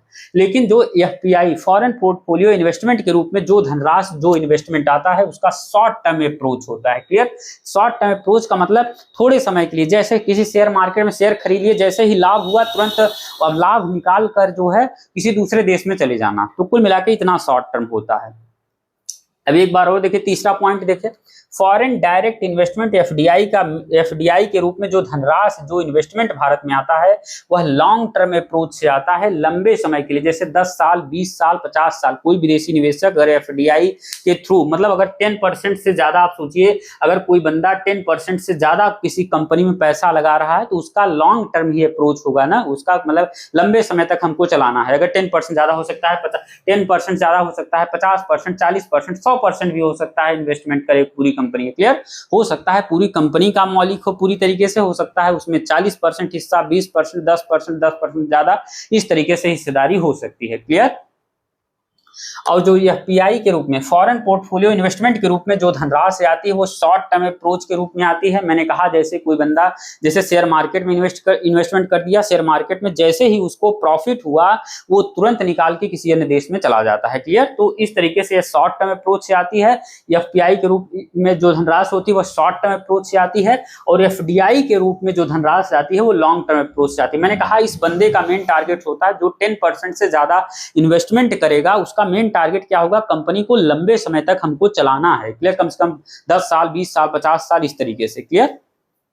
चौथा पॉइंट क्या है, एफडीआई कहां कहां इन्वेस्टमेंट होता है, जैसे मशीनरी में इन्वेस्टमेंट हो गया, प्लांट में इन्वेस्टमेंट, फैक्ट्री में इन्वेस्टमेंट, किसी कंपनी में इन्वेस्टमेंट, किसी एसेट में इन्वेस्टमेंट। तो ये जो है कुल मिला के एफडीआई के टूल्स है। आप लोग जैसे मल्टीपल टाइम एग्जाम में पूछा गया है कि एफडीआई का मतलब क्या है, तो ये 4 एग्जाम मतलब हो सकता है स्टेटमेंट में ये चीजें दिए हैं, आपको समझ में ना आ रहा हो कि दरअसल ये एफडीआई का टूल्स है कि दरअसल एफपीआई का है। क्लियर। तो अंतर आप लोग देख लीजिए। एफडीआई का मतलब होता है जैसे मशीनरी में इन्वेस्टमेंट, कोई नया प्लांट लगाना, कोई नई फैक्ट्री लगाना, कोई नई कंपनी स्टैब्लिश करना, कोई एसेट्स मतलब परिसंपत्ति क्लियर स्टैब्लिश करना। क्लियर। एक बार और देखिए, एफडीआई का मतलब होता है कोई मशीनरी में पैसा इन्वेस्टमेंट करना, किसी प्लांट में, किसी फैक्ट्री में, किसी कंपनी में, किसी एसेट्स में पैसा लगाना। जैसे हो सकता है एफडीआई के रूप में जो धनराशि हो सकता है कंप्लीटली पूर्ण रूप से हो सकता है जो हो सकता है माइक्रोसॉफ्ट कंपनी अमेरिका की हो सकता है भारत में स्टैब्लिश करना चाहती हो वो कंपनी। क्लियर। हो सकता है एप्पल कंपनी भारत में अपना जो है कंपनी स्टैब्लिश करना चाहती हो। तो इस तरीके से इन्वेस्टमेंट होता है एफडीआई। कुल मिला के कंप्लीटली नया, आप समझिए, हो सकता है कि कोई कंपनी भारत में ऑलरेडी स्टैब्लिश है, उसमें जो है हो सकता है 10% से ज्यादा की हिस्सेदारी के साथ इन्वेस्टमेंट करना चाहता है। क्लियर। तो उस सेंस में उसको एफडीआई कहा जाता है। मैंने एफडीआई के इंस्ट्रूमेंट क्या है, मैंने कहा किसमें किसमें इन्वेस्टमेंट होता है एफडीआई, जैसे मशीनरी में, प्लांट में, फैक्ट्री में, कंपनी में, एसेट्स में। हो सकता है फैक्ट्री कंप्लीटली नया हो, या हो सकता है कोई बंदा ऑलरेडी स्टैब्लिश हो, कंपनी फैक्ट्री चल रही हो, उसमें इन्वेस्टमेंट करता है, तो उस सेंस में उसको एफडीआई कहा जाता है। एफडीआई मैंने आप लोगों को बताया दिया, लिस्टेड कंपनी में 10% ज्यादा, अनलिस्टेड कंपनी में कितना भी। क्लियर। अब यहां पर देखिए एफपीआई फॉरेन पोर्टफोलियो इन्वेस्टमेंट का मतलब जो है कहां पर इन्वेस्टमेंट, जैसे शेयर्स में, बॉन्ड्स में और स्टॉक्स में अगर आप इन्वेस्टमेंट कर रहे हैं तो दरअसल एफपीआई में इन्वेस्टमेंट कर रहे हैं, फॉरेन पोर्टफोलियो इन्वेस्टमेंट। मैंने कहा इसका एफपीआई वाला पैसा इनका शॉर्ट टर्म अप्रोच होता है, मतलब छोट काफी कम समय के लिए होता है। जैसे शेयर्स में इन्वेस्टमेंट किए, जैसे इनको लाभ हुआ अपने शेयर्स में से अपना शेयर्स तुरंत बेचकर किसी अन्य कंट्री में ये लोग चले जाते हैं। बॉन्ड्स में इन्वेस्टमेंट, जैसे ही इनको प्रॉफिट हुआ ये तुरंत बेचकर किसी अन्य देश में चले जाते हैं, या फिर इनको जैसे ही शेयर मार्केट में शेयर लगातार धड़ाम होने लगा, गिरने लगा, तुरंत अपने शेयर्स को बेचकर किसी अन्य देश में चले जाते हैं। क्लियर। स्टॉक्स में इन्वेस्टमेंट, तो कुल मिला के आप देख रहे हैं कि जो एफडीआई में इन्वेस्टमेंट है वो काफी लॉन्ग टर्म के लिए होता है, लंबे समय के लिए होता है, लेकिन जो एफपीआई में इन्वेस्टमेंट होता है वो काफी छोटे समय के लिए होता है, जैसे शेयर्स में, बॉन्ड्स में, स्टॉक्स में। क्लियर? शेयर में आप लोग जानते हैं, जैसे शेयर, कोई शेयर किसी कंपनी का शेयर खरीद लिए, उसमें जैसे ही प्रॉफिट हुआ उसको तुरंत बेचकर किसी अन्य कंट्री में चले जाते हैं। उसी तरीके से बॉन्ड्स में होता है, स्टॉक्स में होता है, उसको खरीद कर जैसे उनको प्रॉफिट होता है किसी अन्य कंट्री में वो चले जाते हैं। क्लियर? अब देखिए पांचवा पॉइंट क्या है, जो एफडीआई के रूप में जो विदेशी इन्वेस्टमेंट आता है वह स्टेबल होता है, इसमें रिस्क जो है ज्यादा होता है। मतलब इस स्टेबल सेंस, इसका मतलब समझिए, जैसे ये मैंने कहा एफडीआई के रूप में जो विदेशी इन्वेस्टमेंट आता है वो 10 साल, 20 साल, 50 साल, 100 सालों के लिए आता है, लेकिन जो एफपीआई के रूप में धनराशि आती है, देखिए यहाँ पर लिखा गया है, यह कम स्टेबल होता है, क्योंकि अचानक पैसा निकल सकता है। जैसे कोई बंदा, कोई विदेशी इन्वेस्टर, जैसे किसी शेयर में हो सकता है, रिलायंस इंडस्ट्रीज में, रिलायंस कंपनी मुकेश अंबानी का हो सकता है, कोई विदेशी इन्वेस्टर्स हो सकता है, रिलायंस कंपनी में केवल कुछ शेयर्स खरीदे, जैसे उसको प्रॉफिट हुआ अपना शेयर बेचकर किसी अन्य कंट्री में चला जाता है। क्लियर? तो उस सेंस में इसको कहा गया है कि ये जो है कम स्टेबल होता है। क्यों? क्योंकि उसको शेयर्स खरीदा है भाई, जैसे उसको लाभ होगा वो अपना शेयर्स बेचकर किसी अन्य कंट्री में चला जाएगा, या हो सकता है शेयर के प्राइस जैसे ही गिरने लगे वह तुरंत जो है अपना शेयर बेचकर किसी अन्य कंट्री में चला जाएगा। क्लियर? तो उस सेंस में इसको कहा गया है भैया, जो एफडीआई के रूप में धनराशि आती है वो स्टेबल होती है, लंबे समय तक स्थिर रहती है, क्योंकि यह 10 साल, 20 साल, 50 साल, 100 सालों के लिए धनराशि आती है, या काफी छोटे समय के लिए आती है, कम से कम समय। जैसे ही इनको प्रॉफिट हुआ, रिटर्न्स मिला, मुनाफा प्राप्त हुआ, ये किसी अन्य देश में विदेशी इन्वेस्टर्स चले जाते हैं, निवेशक। क्लियर? अब देखिए मैंने कहा इसमें रिस्क फैक्टर जो है ज्यादा होता है। क्यों? क्योंकि यह 10 साल, 20 साल, 50 साल के लिए होता है। अब यह जो है इसमें काफी कम समय के लिए होता है। जैसे इसको जो है कुल मिला के समझिए, शेयर्स जो ये वाला पैसा होता है या पीआई वाला, ये लोग जो है शेयर्स अलग अलग देशों में खरीदे रहते हैं, तो इसलिए इसमें रिस्क फैक्टर बहुत कम होता है। हो सकता है किसी अन्य कंट्री में उनको उनका शेयर्स में डाउन हो रहा हो, लेकिन किसी दूसरे कंट्री में उनके शेयर्स के प्राइस लगातार बढ़ रहे हो तो उनको प्रॉफिट हो जाता है। क्लियर? इसमें क्या होता है, किसी एक ही दो कंट्री में हो सकता है, किसी कंपनी में, मान लीजिए किसी एक ही कंट्री में कंपनी स्टैब्लिश की हो सकता है उस कंपनी में प्रोडक्शन हो रहा हो, लेकिन उसके प्राइस उनको उस कंपनी को प्रॉफिट ना हो रहा हो, तो कुल मिलाकर इसमें रिस्क फैक्टर ज्यादा होता है। एफडीआई के थ्रू जो इन्वेस्टमेंट आता है उसमें रिस्क फैक्टर ज्यादा होता है, और जो एफपीआई के रूप में जो धनराशि आती है उसमें रिस्क फैक्टर बहुत कम होता है, क्योंकि यह डिफरेंट कंट्री में स्प्रेड होता है, फैला हुआ रहता है हर कंट्री। जैसे आप 10 जगह शेयर खरीदे हो तो हो सकता है एक आध दो जगह आपको, 3 जगह 4 जगह लॉस होगा, लेकिन 3 4 5 जगह अगर फायदा हो जाएगा तो वो रिस्क फैक्टर बराबर हो जाएगा, इक्वल हो जाएगा, कम से कम रिस्क होगा। इसमें हो सकता है किसी एक ही दो कंट्री में, एक ही कंट्री मान लीजिए स्टैब्लिश की हो कोई कंपनी, अगर वो कंपनी प्रॉफिट में नहीं चले, लॉस में चले, तो आपको नुकसान होगा। क्लियर? इस सेंस में कहा गया है रिस्क फैक्टर ज्यादा होता है, रिस्क फैक्टर कम होता है। क्लियर? अब देखिए छठवां पॉइंट क्या होता है, जो एफडीआई फॉरेन डायरेक्ट इन्वेस्टमेंट के रूप में जो धनराशि, मतलब जो एफडीआई, जो बंदा, जो विदेशी इन्वेस्टर्स, विदेशी निवेशक एफडीआई के रूप में इन्वेस्टमेंट करता है, वह कंपनी की डिसीजन मेकिंग में शामिल होता है। क्लियर? अगर कोई बंदा कुल मिला के एफडीआई के थ्रू यानी कि 10% से ज्यादा इन्वेस्टमेंट किया है, तो वह बंदा भारत में या उस कंपनी में काफी ज्यादा इंटरेस्टेड है, तभी वह 10% से ज्यादा इन्वेस्टमेंट करेगा। 10% से ज्यादा इन द सेंस हो सकता है 12%, 20%, 50%, हो सकता है कंप्लीटली पूरी वह उस कंपनी का मालिक हो। क्लियर? हो सकता है 100% इन्वेस्टमेंट किया हो। क्लियर? तो कोई 10% से ज्यादा, कितना ज्यादा है कोई पता नहीं, हो सकता है 100% भी हो सकता है। तो कुल मिला के समझिए एफडीआई के थ्रू अगर कोई बंदा इन्वेस्टमेंट करता है तो वह कंपनी के डिसीजन मेकिंग में शामिल होता है। कंपनी क्या फैसले लेती है, क्या नहीं फैसले लेती है, तो कंपनी जो फैसले लेती है उसके फैसले में इसकी भूमिका होती है। जो बंदा एफडीआई के रूप में इन्वेस्टमेंट करता है तो कंपनी के डिसीजन मेकिंग में वह शामिल होता है। अब यह जो होता है एफपीआई के रूप में जो इन्वेस्टमेंट करता है काफी शॉर्ट टर्म के लिए, यह डिसीजन, कंपनी के डिसीजन मेकिंग में शामिल नहीं होते। ये चीज ध्यान रखिए, जो बंदा एफडीआई के थ्रू इन्वेस्टमेंट करता है कंपनी के डिसीजन मेकिंग में शामिल होता है। कंपनी क्या फैसले ले रही, क्या नहीं, उसमें शामिल होता है, उसमें इसका रोल होता है, इसकी भूमिका रहती है। लेकिन एफपीआई के रूप में जो भारत में विदेशी इन्वेस्टमेंट आता है, कुल मिला के यह कंपनी के डिसीजन मेकिंग में शामिल नहीं होता। कंपनी क्या फैसले ले रही, क्या डिसीजन ले रही, इनको कोई लेना देना नहीं, क्योंकि इनका कोई रोल नहीं होता ही नहीं है। अब देखिए सातवां पॉइंट क्या है, जो एफडीआई के रूप में जो बंदा इन्वेस्टमेंट कर रहा है, कुल मिलाकर वह कंपनी पर अपना कंट्रोल चाहता है, वह बिजनेस चलाना चाहता है। क्लियर? जो बंदा मैंने कहा एफडीआई के थ्रू जो विदेशी इन्वेस्टर इन्वेस्टमेंट किया है किसी कंपनी में, वह उस कंपनी पर अपना कंट्रोल चाहता है। मैंने अभी कहा कंपनी पर ऑनरशिप प्राप्त करना चाहता है, कंपनी के मैनेजमेंट में, कंपनी के प्रबंधन में अपनी भूमिका निभाना चाहता है, कंपनी पर पूरी मतलब कंट्रोल करना चाहता है। क्लियर? मैंने कहा उसको डिसीजन मेकिंग में शामिल होता है। क्लियर? तो कुल मिला के एक तरफ आप लोग देख रहे हैं, पहले बता दूं फिर इसके बाद मैं समझाऊं ओवरव्यू उसका। देखिए, तो मैंने कहा एफडीआई के रूप में जो बंदा इन्वेस्टमेंट करता है, कंपनी पर कंट्रोल चाहता है, बिजनेस चलाना चाहता है। क्लियर? अब देखिए सातवां पॉइंट इसका क्या है, एफपीआई इसका मेन टारगेट होता है प्रॉफिट कमाना। देखिए एफपीआई के रूप में जो बंदा इन्वेस्टमेंट करता है या एफपीआई के रूप में जो भारतीय मतलब भारत में जो धनराशि आती है, जो विदेशी इन्वेस्टमेंट आता है, उसका मेन टारगेट होता है प्रॉफिट कमाना।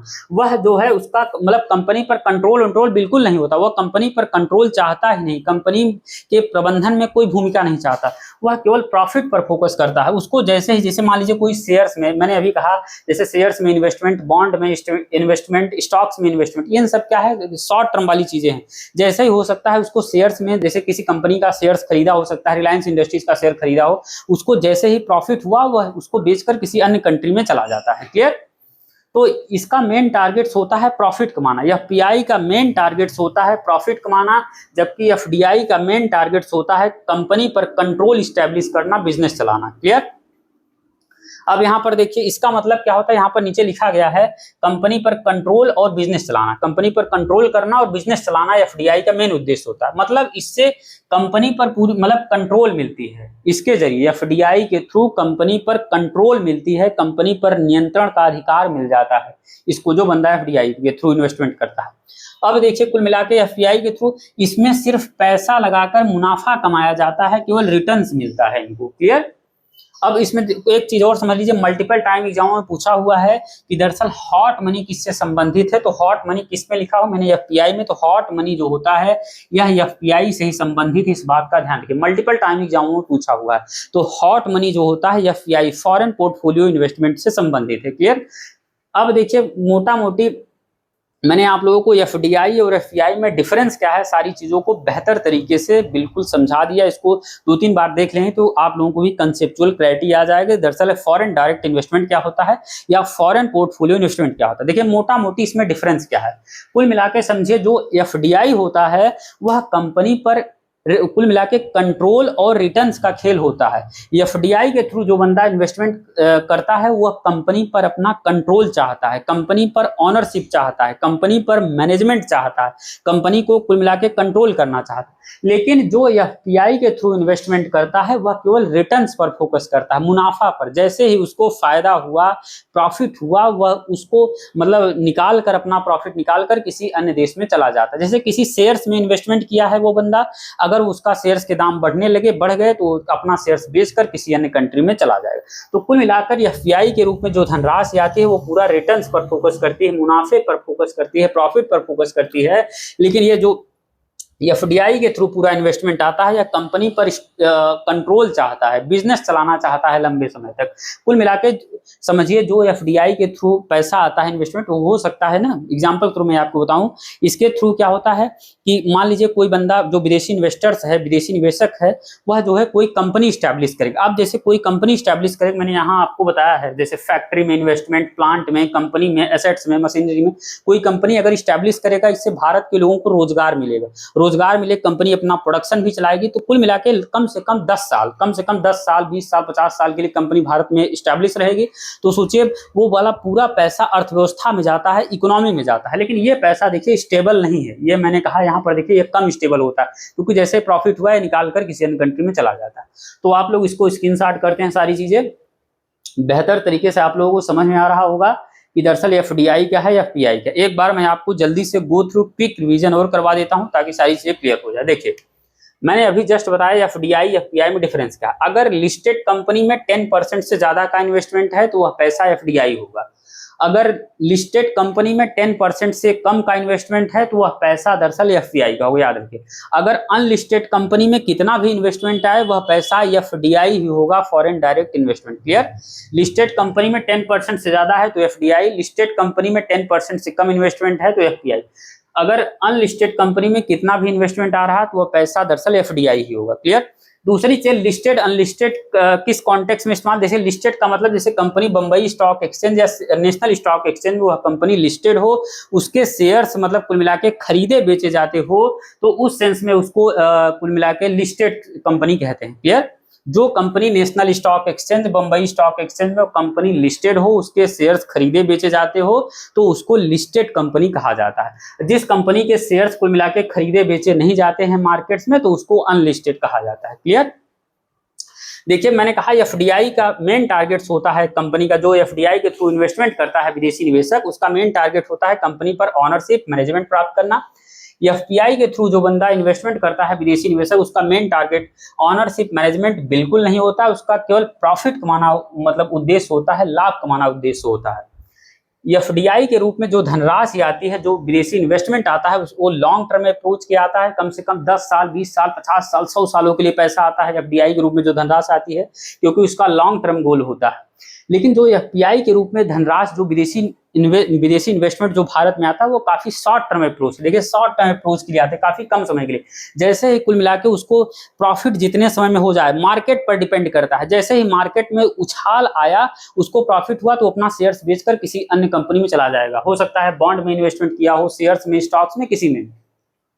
कुल मिला के ये पैसा आप जानते हो जो शेयर मार्केट में लगता है, या इस पर यहाँ पर देखिए लिखा गया है, ग्लोबल न्यूज से तुरंत इंपैक्ट पड़ता है शेयर मार्केट्स वगैरह पर, शेयर मार्केट्स हो गया, बॉन्ड स्टॉक, ये सब चीजें मतलब ग्लोबल न्यूज से तुरंत इंपैक्ट होता है। जैसे ही ग्लोबल न्यूज हो सकता है अगर कुल मिला के रिस्क फैक्टर वाला हो, जैसे ही शेयर मार्केट धड़ाम से नीचे गिरने लगे, तुरंत मतलब इसका शेयर प्राइस जो प्राइस है इसका शेयर का, लगातार धड़ाम से नीचे गिरने लगे, तो तुरंत हो सकता है शेयर के प्राइस कम हो गए, वो अपना शेयर निकाल कर किसी अन्य कंपनी में चला जाए, या हो सकता है कंपनी में जैसे ही उछाल हो शेयर, उस शेयर के प्राइस लगातार बढ़ने लगे, तब भी वह अपना शेयर्स बेचकर मुनाफा कमाकर किसी अन्य कंट्री में चला जाता है।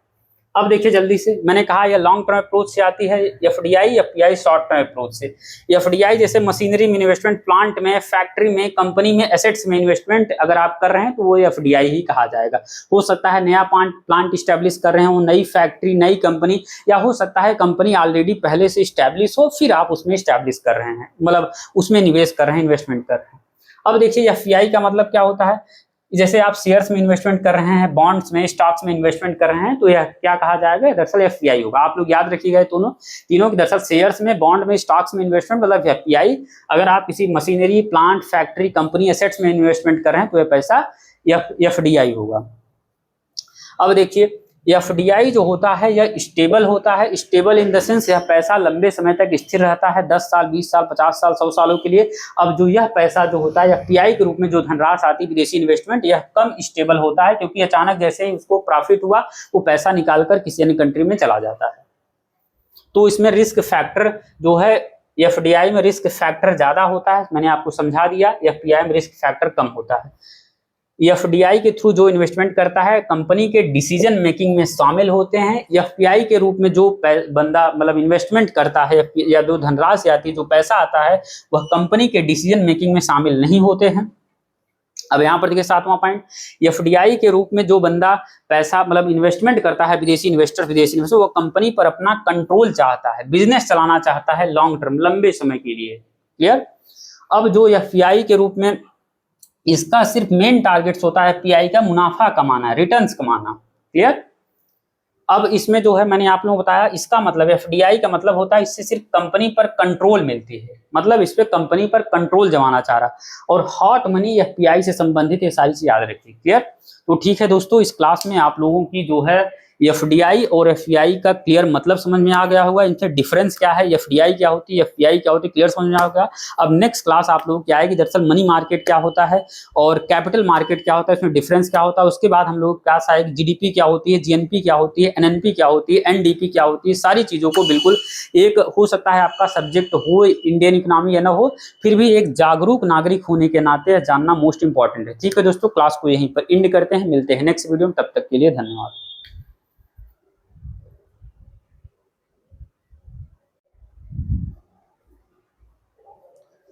नमस्कार दोस्तों, इनसाइटिक्स प्लेटफॉर्म पर आप लोगों का स्वागत है। तो दोस्तों आज हम लोग एक काफी इंपॉर्टेंट टॉपिक लेकर आए हैं, इन्वायरमेंट इकोलॉजी का टॉपिक है और बायोडाइवर्सिटी का टॉपिक है। इन्वायरमेंट इकोलॉजी में बायोडाइवर्सिटी का टॉपिक है, यानी जैव विविधता का टॉपिक है, नेशनल पार्क। तो दोस्तों आज हम लोगों को हम जो है आप लोगों का नेशनल पार्क वाला पूरा कंप्लीट करवा देंगे। क्लियर? तो आप लोगों को बिल्कुल समझ में आ जाएगा दरअसल नेशनल पार्क कितने हैं, कौन सबसे बड़ा है, कौन सबसे छोटा है, टोटल कितने नेशनल पार्क हैं और कितने राज्य में कितने नेशनल पार्क हैं, सारी चीजों को कवर करवा दिया जाए। क्लियर?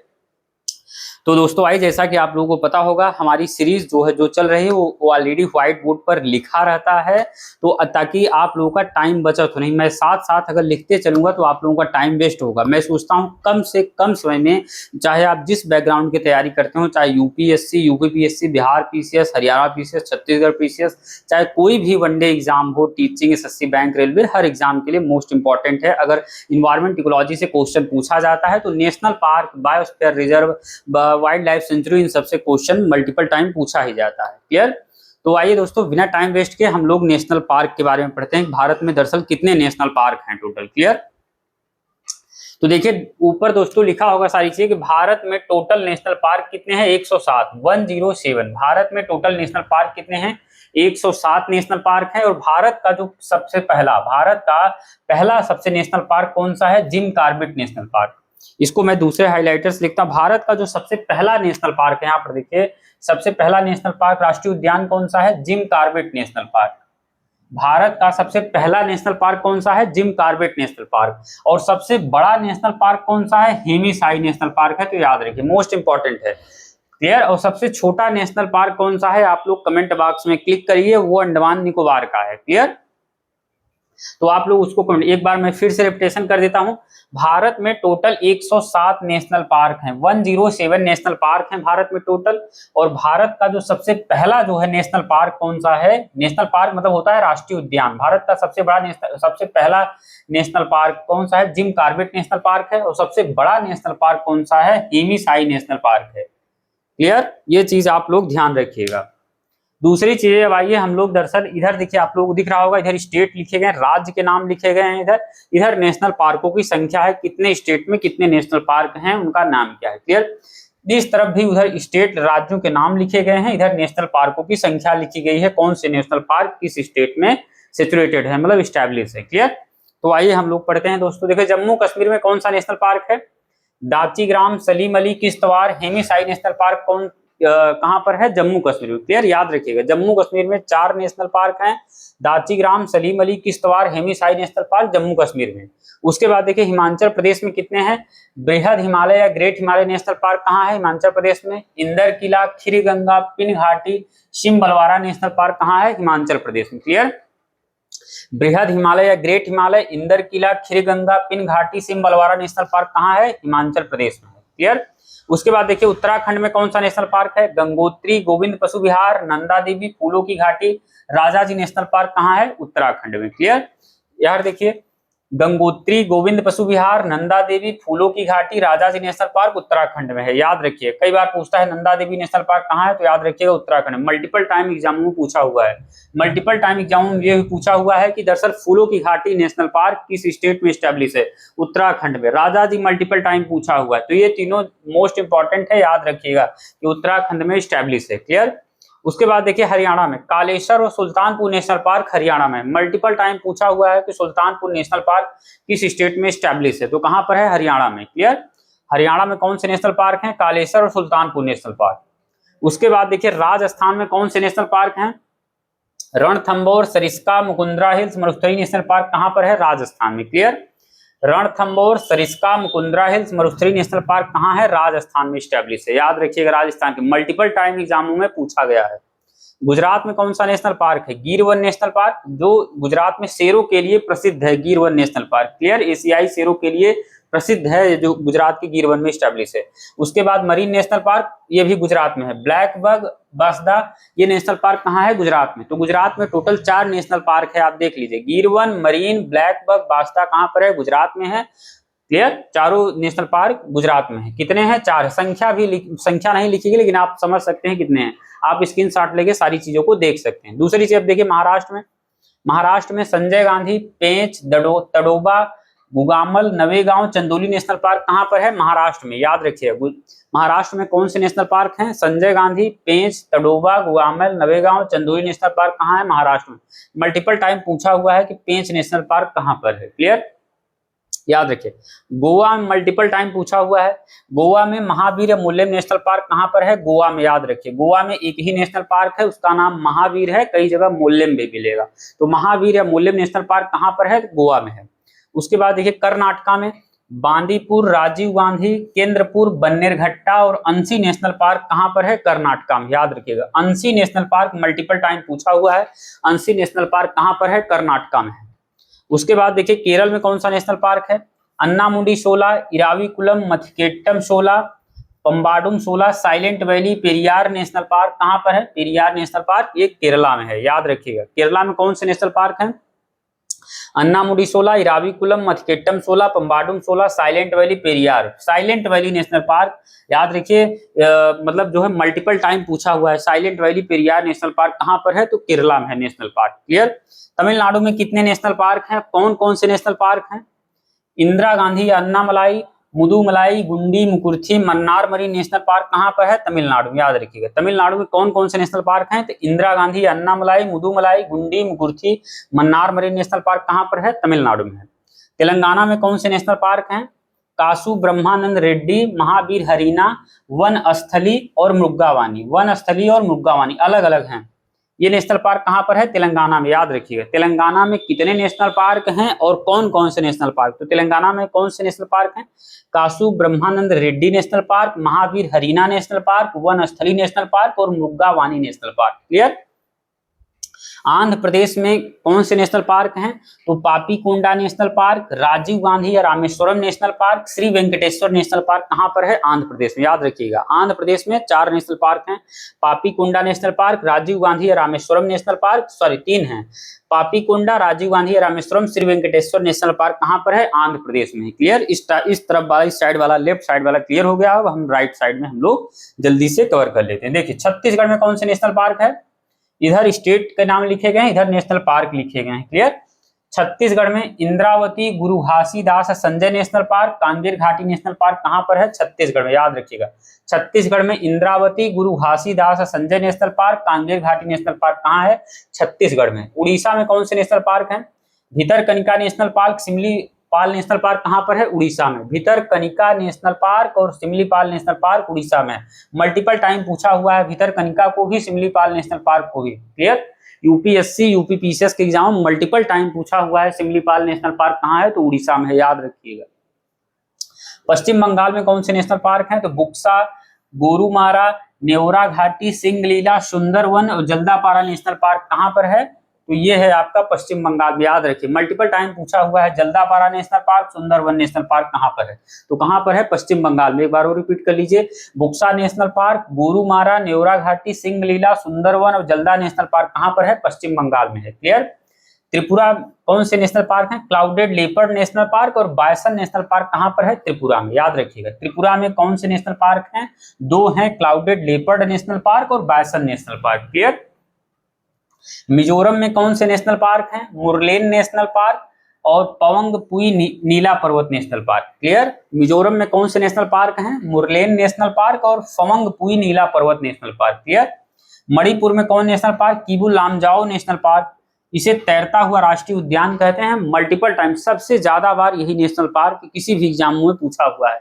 इसको दरअसल तैरता हुआ राष्ट्रीय उद्यान भी कहते हैं। याद रखिए तैरता हुआ राष्ट्रीय उद्यान या नेशनल पार्क, राष्ट्रीय उद्यान या नेशनल पार्क इसको कहते हैं। फ्लोटिंग पार्क कुल मिला के तैरता हुआ राष्ट्रीय उद्यान या इंग्लिश में इसको दरअसल कहते हैं फ्लोटिंग पार्क, फ्लोटिंग पार्क या नेशनल पार्क। क्लियर। याद रखिए मल्टीपल टाइम पूछा। मणिपुर में एक सिंगल नेशनल पार्क है, वो विश्व का एकमात्र तैरता हुआ राष्ट्रीय उद्यान कौन सा है? या फ्लोटिंग पार्क। विश्व का एकमात्र राष्ट्रीय उद्यान जिसे तैरता हुआ राष्ट्रीय उद्यान कहते हैं या फ्लोटिंग पार्क कौन सा है? वो किबू लामजाओ नेशनल पार्क है। कहां पर है?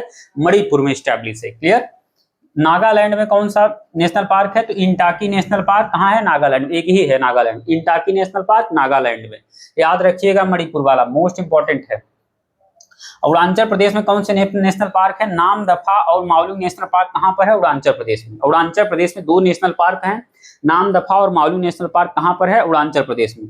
झारखंड में देखिए बेतला नेशनल पार्क कहां पर है? झारखंड। याद रखिएगा बेतला नेशनल पार्क झारखंड में है। दुधवा नेशनल पार्क कहाँ पर है? उत्तर प्रदेश में। उत्तर प्रदेश में एक ही नेशनल पार्क है, Dudhwa national Park. Clear?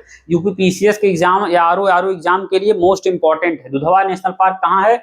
Uttar Pradesh में। बिहार में वाल्मीकि, बिहार पीसीएस या बिहार के एग्जामों के लिए बिहार वाला इंपॉर्टेंट। बिहार में केवल एक मात्र मतलब नेशनल पार्क है, Valmiki national Park. Clear? Sikkim में कंचनजंगा नेशनल पार्क कहाँ है? सिक्किम। मोस्ट इंपॉर्टेंट है, मल्टीपल टाइम एग्जामों में पूछा हुआ है कि कंचनजंगा नेशनल पार्क कहाँ है, तो कंचनजंगा नेशनल पार्क दरअसल सिक्किम में है। मेघालय में कौन सा नेशनल पार्क है? Balphakram National Park. Nokrek Ridge National Park कहाँ पर है? मेघालय में। बालाफक्रम नेशनल पार्क और Nokrek Ridge National Park कहाँ पर है? मेघालय में। असम में कौन सा नेशनल पार्क है? डिब्रू साइखोवा नेशनल पार्क, उरांग, नामोरी, कांजीरंगा, मानस, रायमोना, देहिंग पटकाई नेशनल पार्क असम में है। याद रखिए, असम का मोस्ट इंपॉर्टेंट है Kaziranga national park, most important है। काजीरंगा कहाँ पर है? असम में है। जबकि कंचनजंगा कहाँ है? सिक्किम में। याद रखिए, कंचनजंगा पर्वत का नाम है। काजीरंगा नेशनल पार्क एक सींग वाले गैड़े के लिए प्रसिद्ध है। यह दरअसल एक सींग वाले गैड़े के लिए प्रसिद्ध है। याद रखिए, एक सींग वाले दरअसल गैंडे के लिए प्रसिद्ध है। गैंडे के लिए प्रसिद्ध है काजीरंगा नेशनल पार्क। याद रखिए, कंचनजंगा सिक्किम में है, काजीरंगा असम में है। ये चीज ध्यान रखिए। एक बार फिर असम में देखिए, डिब्रू साइखोवा नेशनल पार्क, उरांग, नामोरी, काजीरंगा, मानस, रायमोना, देहिंग पटकाई नेशनल पार्क कहाँ पर है? असम में है। काजीरंगा एक सींग वाले गैंडे के लिए प्रसिद्ध है। मानस नेशनल पार्क मल्टीपल टाइम पूछा हुआ है, कहाँ पर है? असम में। याद रखिएगा, मानस नेशनल पार्क मल्टीपल टाइम पूछा हुआ है, कहाँ पर है? असम में है। कई बार काजीरंगा और कंचनजंगा में कंफ्यूजन, तो कंचनजंगा सिक्किम में है, कंचनजंगा पर्वत है, काजीरंगा असम में है, वो एक सींग वाले गैंडे के लिए प्रसिद्ध है। मध्य प्रदेश में कौन से नेशनल पार्क हैं? पूनो पालपू नेशनल पार्क। अभी अफ्रीका से, जब वहां से क्या अफ्रीका से आप लोगों को पता होगा चीता लाया गया था अफ्रीका के नामीबिया से, तो यहीं पर लाया गया था। पूनो पालपू नेशनल पार्क मध्य प्रदेश में ही छोड़ा गया था। तो मध्य प्रदेश में Kuno Palpur National Park, Dinosaur National Park, जीवाश्म पार्क, फॉसिल माधव। हो सकता है आपको नीचे वाला न दिख रहा हो, लेकिन मैं पढ़ देता हूँ। Pench National Park, Panna National Park, Sanjay National Park, Satpura National Park, Van Vihar और कान्हा नेशनल पार्क कहाँ है? मध्य प्रदेश में। क्लियर? एक दो बार और रिपीट, क्योंकि ये दिख नहीं रहा है। मध्य प्रदेश में कौन से नेशनल पार्क हैं? पूनो पालपुर, डायनासोर, जीवाश्म पार्क, फॉसिल माधव, पेंच, पन्ना, संजय, सतपुड़ा, वन विहार, कान्हा नेशनल पार्क कहाँ है? मध्य प्रदेश में। क्योंकि दिख नहीं रहा है, एक बार और रिपीट कर देता हूँ। मध्य प्रदेश में कौन से नेशनल पार्क हैं? पूनो पालपुर, डायनासोर, जीवाश्म पार्क, फॉसिल माधव, पेंच, पन्ना, संजय, सतपुड़ा, वन विहार, कान्हा नेशनल पार्क कहाँ पर है? मध्य प्रदेश में है। याद रखिएगा, जो मैंने यहाँ पर नोट पे लिखा हुआ हूँ हर एग्जामों की दृष्टि से मोस्ट इंपॉर्टेंट है, मल्टीपल टाइम एग्जामों में पूछा हुआ। जहां पर मैंने निशान जिसको गोला किया हूँ मोस्ट इंपॉर्टेंट है, उसको याद रखिए। कई बार पूछा सिमलीपाल कहाँ है? उड़ीसा में। भितरकनिका कहाँ है? उड़ीसा में। याद रखिएगा। और किबुल लामजाओ तो मल्टीपल टाइम पूछा हुआ है। किबुल लामजाओ विश्व का एकमात्र तैरता हुआ राष्ट्रीय उद्यान या फ्लोटिंग पार्क है। कहाँ है? क्या नाम है? किबुल लामजाओ कहाँ पर है? मणिपुर में है। याद रखिएगा, एक ही है और विश्व का एकमात्र तैरता हुआ राष्ट्रीय उद्यान है, फ्लोटिंग पार्क इसको कहा जाता है। कंचनजंगा काजीरंगा में कंफ्यूजन होता है, ये भी याद रखिएगा। और मैंने यहाँ पर आप लोगों को जो लगा, आप लोग इसको स्क्रीनशॉट कर सकते हैं, इसको ध्यान से पढ़ सकते हैं। टोटल 107 नेशनल पार्क हैं। सबसे पहला नेशनल पार्क कौन सा है? Jim Corbett national park Uttarakhand में है। सबसे बड़ा नेशनल पार्क हेमीसाई है। सबसे छोटा नेशनल पार्क अंडमान निकोबार में है। आप लोग कमेंट बॉक्स में कमेंट करके बताइएगा कि सबसे छोटा नेशनल पार्क कौन सा है। मैंने एक नेशनल पार्क छोड़ दिया, यहाँ पर टोटल 97। यहाँ पर अगर आप लोग देखेंगे टोटल मैंने 97 नेशनल पार्क जो है कवर करवा दिए हैं। 97 नेशनल पार्क। आप लोगों को बचा कितना है? 107। लगभग 10 नेशनल पार्क बचे हुए हैं। 9 नेशनल पार्क, 9-10 शायद वहां पर है। अंडमान निकोबार वाला बस नहीं लिखा, क्योंकि वह अंडमान निकोबार वाले नेशनल पार्क लिखता, वहां पर 9 या 10 नेशनल पार्क हैं अंडमान निकोबार में, तो इसमें नहीं अट पाता, नहीं दिखाई देता, इसीलिए मैंने नहीं लिखा। किसी अन्य क्लास में आप लोगों को वो भी अंडमान निकोबार में जो भी 9-10 नेशनल पार्क हैं उसको भी मैं आप लोगों को कंप्लीट करवा दूंगा। हालांकि जो भी मैंने बताया वो 97 नेशनल पार्क यहाँ पर टोटल लिखे गए हैं। मैंने कहा 107 है, बस 10 छूट गया, वो कहाँ है? अंडमान निकोबार में। क्लियर? तो ठीक है दोस्तों, क्लास को यहीं पर एंड करते हैं। आप इसको मल्टीपल टाइम रिवीजन कर लीजिए। क्लियर? तो ठीक है दोस्तों, क्लास को एंड करते हैं। मिलते हैं नेक्स्ट वीडियो में, तब तक के लिए धन्यवाद।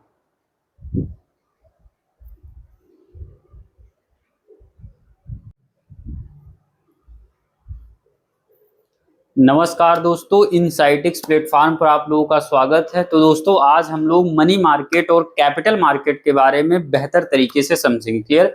आज आप लोगों को मनी मार्केट और कैपिटल मार्केट के बारे में सारी चीजें समझ में आ जाएगी कि दरअसल मनी मार्केट क्या होता है और कैपिटल मार्केट क्या होता है, उसमें डिफरेंस क्या होता है। क्लियर। तो दोस्तों, कल हम लोगों की क्लास नहीं हो पाई, कल संडे था, लेकिन अब से क्लास आप लोगों की रेगुलर चलेगी। 1 2 वीडियो 3 वीडियो रेगुलर जो है इस वीडियो पर मतलब जो है इस चैनल पर अपलोडेड होगी। क्लियर। तो दोस्तों, आज हम लोग मोस्ट इंपॉर्टेंट टॉपिक लेकर आपके सामने प्रस्तुत हुए हैं। मनी मार्केट और कैपिटल मार्केट, यानी कि मुद्रा बाजार और पूंजी बाजार में डिफरेंस क्या है, इसको हम लोग समझेंगे कैसे। कई बार चर्चाओं में बना होता है मनी मार्केट कैपिटल मार्केट, तो समझ में नहीं आता। तो आज आप लोगों को कंसेप्चुअल क्लैरिटी आ जाएगी दरअसल मनी मार्केट क्या होता है और कैपिटल मार्केट क्या होता है। क्लियर। तो जैसा कि दोस्तों आप लोगों को पता होगा, हम लोग की जितनी भी सीरीज चल रही है जो है ये सारी चीजें ऑलरेडी व्हाइट बोर्ड पर लिखा हुआ रहता है। मैं केवल आप लोगों को एक्सप्लेन कर देता हूं, समझा देता हूं। क्लियर। तो दोस्तों, आइए बिना टाइम वेस्ट किए हम लोग मनी मार्केट और कैपिटल मार्केट को समझते हैं। क्लियर। देखिए, एक तरफ दोस्तों लिखा गया है मनी मार्केट यानी मुद्रा बाजार, दूसरी तरफ लिखा गया है कैपिटल मार्केट यानी कि पूंजी बाजार। अब देखिए, 10 पॉइंट इस तरफ लिखे गए हैं, 10 पॉइंट इस तरफ लिखे गए हैं। क्लियर। तो देखिए, मनी मार्केट जो होता है, कुल मिला के जो ये इस बोर्ड पर लिखा गया है उस पर फोकस करिएगा और जो मैं बताऊंगा मेरी आवाज पर कंसंट्रेट करिएगा। क्लियर।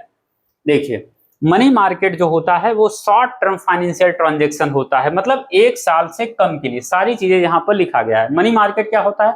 मनी मार्केट जो होता है वो शॉर्ट टर्म फाइनेंशियल ट्रांजैक्शन होता है, मतलब 1 साल से कम के लिए लेन देन सारी चीजें होता है। क्लियर। अब क्या लेन देन होता है, जब हम लोग 10 पॉइंट को पढ़ लेंगे सारी चीजें ऑटोमेटिक क्लियर हो जाएंगी। क्लियर। आप लोगों को जो भी क्वेरीज होंगे, जो क्वेश्चन होंगे, सारी चीजें 10 पॉइंट होते होते पूरी चीजें कंठस्थ हो जाएगी और कंप्लीट हो जाएगी। तो कुल मिला के मनी मार्केट क्या होता है? शॉर्ट टर्म फाइनेंशियल ट्रांजैक्शन होता है, मतलब 1 साल से कम के लिए जो लेन देन होता है वो मनी मार्केट में होता है, मतलब 1 दिन से लेकर 1 साल के भीतर तक। क्लियर। वो मनी मार्केट।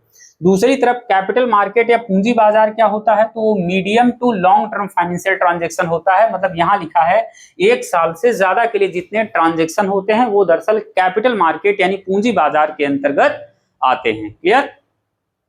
दूसरी चीजें, मनी मार्केट को जो है आरबीआई रेगुलेट करता है और कैपिटल मार्केट को जो है सेबी रेगुलेट करता है। आरबीआई को आप लोग जानते होंगे, रिजर्व बैंक ऑफ इंडिया। तो कुल मिलाकर मनी मार्केट या मुद्रा बाजार को आरबीआई रेगुलेट करता है, दूसरी तरफ कैपिटल मार्केट को सेबी रेगुलेट करता है, security and exchange board of India, SEBI. Clear. तो ये ध्यान रखिएगा, रेगुलेटरी बॉडी जो है वो अलग अलग है। मनी मार्केट को आरबीआई रेगुलेट करता है, कैपिटल मार्केट को सेबी रेगुलेट करता है। क्लियर। अब देखिए, मनी मार्केट देखो मल्टीपल टाइम एग्जामों में जो पूछा जाता है, जनरली इसके इंस्ट्रूमेंट जो है पूछा जाता है कि दरअसल मनी मार्केट में कौन से इंस्ट्रूमेंट इस्तेमाल किए जाते हैं और कैपिटल मार्केट में कौन से इंस्ट्रूमेंट इस्तेमाल किए जाते हैं। मल्टीपल टाइम यूपीएससी के एग्जामों में यही पूछता है, मतलब जितनी बार पूछेगा आप देखेंगे उसमें से 90% यही पूछता है। रेगुलेटरी बॉडी, दूसरी चीजें ये वाली चीजें कि दरअसल मनी मार्केट इंस्ट्रूमेंट कौन सी चीजें होती है और कैपिटल मार्केट इंस्ट्रूमेंट कौन सी चीजें होती है। क्लियर। यहाँ पर ऑलरेडी लिखा गया। मनी मार्केट इंस्ट्रूमेंट कौन से होते हैं? जैसे treasury bill, commercial paper, commercial bill, जमा प्रमाण पत्र, कॉल मनी, ये सब मनी मार्केट इंस्ट्रूमेंट है। ध्यान रखिएगा, मनी मार्केट इंस्ट्रूमेंट कौन से हैं? Treasury bill, commercial paper, commercial bill, जमा प्रमाण पत्र, कॉल मनी एक्सेट्रा। दूसरी तरफ कैपिटल मार्केट इंस्ट्रूमेंट कौन कौन से हैं? जैसे debenture, share, bonds, ETF, mutual fund, ये सब सारी चीजें कैपिटल मार्केट इंस्ट्रूमेंट है। कौन कौन से कैपिटल मार्केट इंस्ट्रूमेंट है? एक बार और देखिए, debenture, share, bonds, ETF, mutual fund. Clear. किसी क्लास में मैं आप लोगों को सारी चीजें और क्लियर कर दूंगा। म्यूचुअल फंड क्या होता है, ईटीएफ क्या होता है, बॉन्ड्स क्या होते हैं, डिवेंचर्स क्या होते हैं, कॉमर्शियल पेपर क्या होता है, ट्रेजरी बिल क्या होता है, सारी चीजें क्लास जैसे आगे बढ़ेगी रेगुलर मतलब जो है बेहतर तरीके से समझ में आ जाएगा सारी चीजें होती क्या। बस मोटा मोटी क्योंकि हमारा मेन फोकस है मनी मार्केट और कैपिटल मार्केट में डिफरेंस क्या है, अंतर क्या है, आप लोगों को कंसेप्चुअल क्लैरिटी लाना इन दोनों शब्दों के प्रति। क्लियर। तो हम लोगों ने देखा किस तरीके से मनी मार्केट इंस्ट्रूमेंट क्या है, treasury bill, commercial paper, commercial bill, जमा प्रमाण पत्र, कॉल मनी, और दूसरी तरफ कैपिटल मार्केट इंस्ट्रूमेंट जो होता है डिबेंचर, शेयर, बॉन्ड्स, डेब्ट, ईटीएफ, म्यूचुअल फंड, ये सब चीजें। क्लियर। अब देखिए, मनी मार्केट में बैंक इन्वॉल्व होते हैं, एनबीएफसी मतलब नॉन बैंकिंग फाइनेंशियल कंपनी, और बड़ी कंपनियां इन्वॉल्व होती है इसमें। एनबीएफसी मतलब कुल मिला के समझिए पूरी तरीके से कंप्लीट तरीके से बैंक नहीं होती है, लेकिन यह दरअसल बैंक की तरह कार्य करती है। क्लियर? आप लोगों जैसे क्लासेस आगे चलेगी सारी चीजें स्पष्ट हो जाएगी। दरअसल एनबीएफसी होती क्या है, क्या चीजें कितना समय के लिए लोन दे सकती है, नहीं दे सकती, क्रेडिट कार्ड डेबिट कार्ड जारी कर सकती नहीं, सारी चीजें बिल्कुल कंसेप्चुअल क्लैरिटी आ जाएगी। तो कुल मिला के मोटा मोटी समझिए मनी मार्केट में बैंक इन्वॉल्व होता है, एनबीएफसी इन्वॉल्व होते हैं और बड़ी बड़ी कंपनियां इसमें इन्वॉल्व होती हैं। दूसरी तरफ कैपिटल मार्केट में जैसे आम लोग इन्वॉल्व होते हैं, कंपनी इन्वॉल्व होती है, इन्वेस्टर्स मतलब इन्वॉल्व होते हैं और गवर्नमेंट जो है शामिल होती है इसमें। क्लियर? मैंने कहा मनी मार्केट में बैंक इन्वॉल्व होते हैं, एनबीएफसी बड़ी कंपनियां इन्वॉल्व होती हैं मनी मार्केट में। दूसरी तरफ कैपिटल मार्केट में आम लोग मतलब आम लोग इसमें शामिल होते हैं, कंपनी शामिल होती है, इन्वेस्टर्स या निवेशक शामिल होते हैं और दूसरी तरफ गवर्नमेंट शामिल होती है। क्लियर? बस आप लोग अंतर देखिए, उसके बाद इसका मनी मार्केट का ओवरव्यू आप लोग बता दूंगा और कैपिटल मार्केट का हो तब सारी चीजें समझ में आ जाएगी। बशर्ते जो मैं जिस पर फोकस कर रहा हूं उस पर आप लोग भी फोकस करिए। देखिए मनी मार्केट में लिक्विडिटी ज्यादा होती है, लिक्विडिटी माने होता है तरलता। मनी मार्केट में लिक्विडिटी ज्यादा होती है, यानी कि यह कैश की जरूरत को पूरा करता है। लिक्विडिटी ज्यादा इन द सेंस इसका मतलब होता है कुल मिला के समझिए जल्दी जल्दी से ट्रांजैक्शन होता है, लेन देन जो है काफी तेजी के साथ होता है। इसमें पैसा तरलता काफी ज्यादा होती है, लगातार होता है, रेगुलर पैसे का लगातार लेन देन होता है, इसलिए लिक्विडिटी इसमें काफी ज्यादा होती है। लेकिन जो कैपिटल मार्केट में होता है इसमें देखिए लिखा गया है कि दरअसल लिक्विडिटी कम होती है, तरलता जो है कम होती है, यानी जो पैसे का ट्रांजैक्शन होता है, जो लेन देन होता है वो जल्दी जल्दी नहीं होता, काफी देर से होता है। जैसे एक साल से बाद, मैंने कहा एक साल हो सकता है, 5 साल 10 साल 20 साल बाद ट्रांजैक्शन हो, तो इसमें ट्रांजैक्शन काफी धीमा होता है। चीजों को खरीद बिक्री जो है काफी लंबे समय में होता है, 5 साल 10 साल 20 साल मतलब 1 साल से ज्यादा के लिए। तो इसीलिए उस सेंस में यहाँ पर लिक्विडिटी या तरलता कम होती है। जैसे चीजों की खरीद बिक्री जब जल्दी जल्दी रेगुलर किया जाएगा तो यानी उसमें तरलता ज्यादा रहती है, रोजे खरीद बिक्री हो रहा है। दूसरी तरफ इसमें तरलता कम क्यों होती है? क्योंकि 1 साल से बाद इन चीजों की खरीदारी हो सकता है, 1 साल 10 साल 5 साल 20 साल बाद खरीदारी हो, तो इसीलिए उस सेंस में इसकी लिक्विडिटी या तरलता कम होती है, क्योंकि चीजों की खरीद और बिक्री काफी गैप लंबे समय के गैप के बाद होती है। क्लियर? देखिए मनी मार्केट में रिस्क फैक्टर बहुत कम होता है और इसमें रिटर्न्स भी कम होता है। रिटर्न्स इन द सेंस मतलब मुनाफा, आप इसको हिंदी में समझिए मुनाफा, आप इसको दूसरे सेंस में भी समझ सकते हैं प्रॉफिट। कुल मिला के मनी मार्केट में रिस्क कम होता है, रिस्क वाला फैक्टर बहुत कम रिस्की होता है, इसलिए इसमें रिटर्न्स या मुनाफा भी कम मिलता है। दूसरी तरफ देखिए कैपिटल मार्केट में रिस्क फैक्टर ज्यादा होता है, इसलिए इसमें रिटर्न्स भी मतलब मुनाफा या प्रॉफिट भी ज्यादा मिलता है, किसमें? कैपिटल मार्केट में। क्लियर? अब आप लोगों को समझ में आ रहा है रिस्क का मतलब इस सेंस में मतलब रिस्क इन दोनों में क्या है। रिस्क समझिए जैसे मनी मार्केट में पैसा आप मैंने कहा 1 साल से कम के लिए लेते ट्रांजैक्शन करते हैं, 1 साल से कम जैसे हो सकता है मान लीजिए किसी कंपनी को 3 मंथ के लिए पैसा चाहिए, 2 मंथ के लिए, 1 मंथ के लिए पैसा चाहिए, 10 दिन के लिए मतलब 4 मंथ के लिए, इस सेंस में पैसा चाहिए। दूसरी चीज जो कैपिटल मार्केट होता है वो मैंने कहा 1 साल ज्यादा हो सकता है, 5 साल 10 साल 20 साल, इस सेंस में उसको पैसा चाहिए होता है। तो इस सेंस जैसे आप कोई चीज ऐसा काम करते हैं, हो सकता है कोई कोचिंग आपको स्टैब्लिश करना हो, कोई फैक्ट्री लगाना हो, अब आप मतलब उस कंपनी का मान लीजिए कंपनी प्रोडक्शन करना स्टार्ट करे, आप सोचे हैं इसको 1 साल बाद हो सकता है इसका प्रॉफिट हो, तो कुल मिलाकर जो अंदाजा भी लगाते हैं तो आप काफी लॉन्ग टर्म के बाद लगाते हैं। इसमें क्या है आप तुरंत अंदाजा लगा सकते हैं प्रॉफिट होगा कि नहीं, क्योंकि ये चीजें तुरंत तुरंत चलती रहती है। क्लियर? ये लॉन्ग टर्म पर डिपेंड करता है, ये शॉर्ट टर्म पर। क्लियर? इसलिए जो चीजें लॉन्ग टर्म की ऐसा हो सकता है 5 साल बाद ऐसा हो, जरूरी नहीं है। अब जैसे अनुमान लगा है कि हो सकता है प्रॉफिट हो जाए इतना, अब ना प्रॉफिट हुआ तब, तो इसलिए रिस्क फैक्टर काफी ज्यादा होता है कैपिटल मार्केट में। क्लियर? इसलिए जब रिस्क ज्यादा होगा तो इसमें रिटर्न्स भी मुनाफा भी काफी ज्यादा होता है। क्लियर? दूसरी चीज है जिस चीज में रिस्क फैक्टर बहुत कम होता है उस चीज में मुनाफा या रिटर्न्स भी बहुत कम मिलता है। इसमें मैंने कहा 1 साल से कम के लिए जितने भी ट्रांजैक्शन होते हैं मनी मार्केट में, 1 साल से कम के लिए ट्रांजैक्शन होते हैं, जैसे 1 दिन 2 दिन 10 दिन 20 दिन 50 दिन 2 महीने 4 महीने इस तरीके से। क्लियर? और इसमें जो है 1 साल से बाद के लिए हो सकता है 1 साल 2 साल 5 साल 10 साल 20 साल, इस तरीके से ट्रांजैक्शन वगैरह सारी चीजें कैपिटल मार्केट के अंतर्गत होता है। इसलिए इसमें रिस्क फैक्टर ज्यादा होता है। जब जिसमें रिस्क फैक्टर ज्यादा होगा उसमें रिटर्न्स भी मुनाफा यानी प्रॉफिट भी ज्यादा मिलता है। क्लियर? अब देखिए मनी मार्केट में लेन देन मतलब जो ट्रांजैक्शन होता है वो काफी तेजी से होता है, इसको मैंने ऑलरेडी समझा दिया। क्योंकि ट्रांजैक्शन काफी तेजी से होता है, जैसे समझिए हो सकता है पैसा लेन देन जो होता है वो एक दिन में होता है, किसी को एक दिन के लिए पैसा चाहिए, किसी को 2 दिन, 4 दिन, 10 दिन, 20 दिन, 50 दिन, 100 दिन, कुल मिला के 1 साल से भीतर तक, एक दिन से लेकर 1 साल से भीतर तक कुल मिला के समझिए पैसा इसमें ट्रांजेक्शन पैसे का होता है। दूसरी चीज इसमें जो पैसे का ट्रांजेक्शन होता है वो 1 साल से ज्यादा के लिए कितना भी समय से 1 साल, 2 साल, 5 साल, 10 साल, 20 साल, इस तरीके से ट्रांजैक्शन जो पैसे का लेन देन होता है देखिए इसमें पैसे का लेन देन धीमा होता है। क्यों धीमा होता है? आपने पैसा लिया, हो सकता है आपने कहा हो पैसा मैं 5 साल बाद दूंगा, पैसा मैं 10 साल बाद दूंगा, क्लियर, इस सेंस में, तो इसलिए पैसे का लेन देन धीमा। इसमें क्या हुआ, आप पैसा लेते हैं, हो सकता है कहें आप 1 दिन में पैसा लौटा देंगे, 2 दिन में, 10 दिन में, 20 दिन में, इसलिए इसमें पैसे का जो ट्रांजेक्शन होता है, जो लेन देन होता है फास्ट होता है, इसमें पैसे का लेन देन धीमा होता है। दूसरी चीज है मनी मार्केट का मेन मोटो क्या होता है, मेन उद्देश्य क्या होता है, टारगेट्स क्या होते हैं, गोल क्या होते हैं, तो तुरंत कुल मिला के इसका उद्देश्य तुरंत कैश की जरूरत हो, चूंकि लिक्विडिटी पर फोकस करता है इसलिए तुरंत कैश की जरूरत को पूरा करना। अगर तुरंत आपको पैसा चाहिए, कैश की जरूरत है, तो आपको मनी मार्केट ही आपकी तुरंत नीड्स को, तुरंत पैसे की जरूरत को पूरा कर पाएगा। दूसरी चीज है तुरंत आपको पैसा लेना है तो मनी मार्केट से, कैपिटल मार्केट मतलब कहा ये लॉन्ग टर्म प्रोसेस है, तो आपको तुरंत कैश लेना हो, पैसा लेना हो तो मनी मार्केट से ही आप लेंगे, तुरंत कैपिटल मार्केट से आप पैसा नहीं ले सकते हैं, क्लियर। यहाँ पर देखिए इसका मेन मोटो, मेन उद्देश्य होता है इन्वेस्टमेंट पर फोकस करता है, पूंजी निर्माण, कैपिटल बिल्डिंग, क्लियर।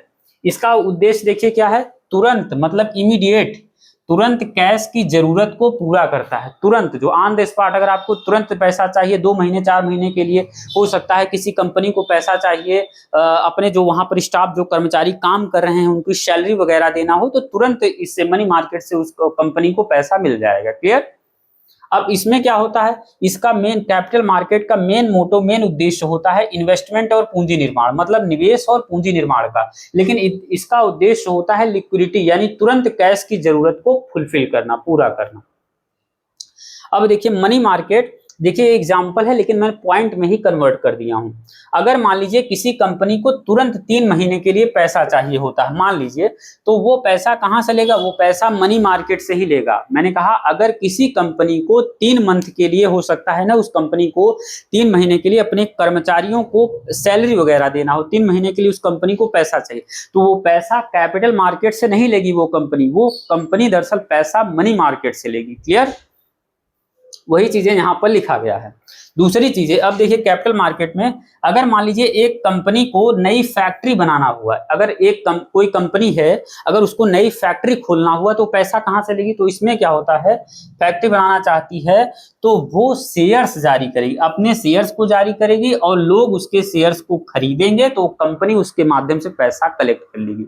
आप मोटा मोटी समझिए इसको और क्लियर ढंग से, जैसे मान लीजिए समझिए कि एक कोई कंपनी है, क्लियर, एक कंपनी है, उस कंपनी को पैसा चाहिए, तो वो कंपनी क्या करेगी, मतलब पैसा किसके लिए चाहिए, उस कंपनी को नई फैक्ट्री खोलना है इसलिए उस कंपनी को पैसा चाहिए, तो कंपनी क्या करेगी, उस फैक्ट्री के शेयर्स जारी करेगी। अब लोग उसके शेयर्स दनादन खरीदेंगे और उस कंपनी के पास पैसा ऑटोमेटिक मिल जाएगा, क्लियर। तो कैपिटल मार्केट में ऐसा होता है, कैपिटल मार्केट में एक कंपनी पैसा इस तरीके से कलेक्ट करती है, क्लियर, आम लोग। अब आप लोगों को दिमाग में आ रहा होगा दरअसल मनी मार्केट, कैपिटल मार्केट में हमने इतना पढ़ लिया लेकिन दरअसल ये समझ नहीं आया कि दरअसल पैसा आखिर देता कौन है और लेता कौन है इसमें, क्लियर। तो आप लोगों को वह भी क्लियर।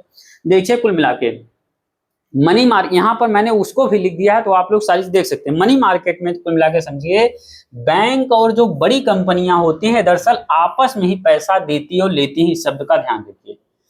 मनी मार्केट में बैंक और जो बड़ी बड़ी कंपनियां होती हैं वो ही आपस में पैसा देती और लेती। हो सकता है कोई बड़ी कंपनी हो, उसके पास कैश ज्यादा हो, पैसा ज्यादा हो, तो जिस कंपनी को पैसा कम हो, उसके पैसे की जरूरत है, तो वो बड़ी कंपनी से पैसा ले लेती है। तो इसमें पैसा बैंक, मतलब बैंक भी देती है पैसा, बड़ी कंपनियां भी देती है पैसा, आरबीआई भी देती है। अब इसमें पैसा लेता कौन है, तो पैसा बैंक भी लेती है, कंपनियां भी लेती हैं, सरकार भी पैसा लेती है, इस बात को ध्यान रखिए। तो लेता कौन है, देता कौन है, मनी मार्केट मैंने बता दिया। दूसरी चीज है कैपिटल मार्केट में पैसा देता और लेता कौन है, तो इसमें पैसा आम लोग देते हैं, कंपनियों को पैसा देते हैं। क्लियर, कैपिटल मार्केट में पैसा आम व्यक्ति देता है। आम व्यक्ति काहे कंपनी को पैसा देता है, तो आम व्यक्ति पैसा कंपनी को इन्वेस्टमेंट के रूप में देता है, निवेश के रूप में। जैसे मैंने अभी एग्जांपल आप लोगों को दिया, मान लीजिए एक कंपनी को नई फैक्ट्री लगाना हुआ, नई फैक्ट्री खोलना हुआ एक कंपनी को, तो क्या करेगी कंपनी वो उस फैक्ट्री के शेयर्स जारी कर देगी। अब जैसे ही लोग उस शेयर्स को खरीदेंगे, कंपनी के पास पैसा ऑटोमेटिक आ जाएगी। तो कुल मिला के आप समझिए, इसमें आम लोग जो है कैपिटल मार्केट में आम लोग कंपनियों को पैसा देते हैं। क्लियर, और इन्वेस्टमेंट के रूप में, ये भी ध्यान रखिए, आम लोग कंपनियों को पैसा देते हैं इन्वेस्टमेंट के रूप में। दूसरी तरफ मनी मार्केट में मैंने बताया, इसमें बैंक और बड़ी बड़ी कंपनियां जो है आपस में ही पैसा देती और लेती है। क्लियर, शॉर्ट टर्म के लिए ये भी ध्यान रखिए, शॉर्ट टर्म के लिए जिस कंपनी के पास हो सकता है पैसा ज्यादा हो और किसी एक कंपनी के पास मान लीजिए पैसा कम हो, तो जिसके पास पैसा ज्यादा होगा तो वो जिसके पास पैसा कम होगा उसको दे देगी शॉर्ट टर्म के लिए, ये बात ध्यान रखिए। क्लियर, जैसे कुल मिला के समझिए, एक मोटा मोटी एग्जांपल मैं आपको और बेहतर दे दूं, मनी मार्केट कुल मिला के समझिए, आपको डेली रूटीन वाली चीजें दूं तो आप लोग क्लियर समझ जाए। मनी मार्केट समझिए, आपके जो जेब खर्च का पैसा है वो मनी मार्केट पूरा करेगा। लेकिन हो सकता है आपने, जैसे आपको घर खरीदना हुआ, तो ये कैपिटल मार्केट के जरिए ही आप ये आपका खर्चा ये पूरा हो सकता है। क्लियर, कुल मिला के मैंने आप लोगों को बताया, जैसे अगर आपका जेब खर्च पूरा करना हो, जेब खर्च के लिए डेली जरूरत पड़ती है आपको, कल परसों नरसों इस तरीके से, 1 दिन 2 दिन 4 दिन 10 दिन 20 दिन इस तरीके से, तो जेब खर्च का जो पैसा होगा वो कुल मिला के मनी मार्केट पूरा करता है।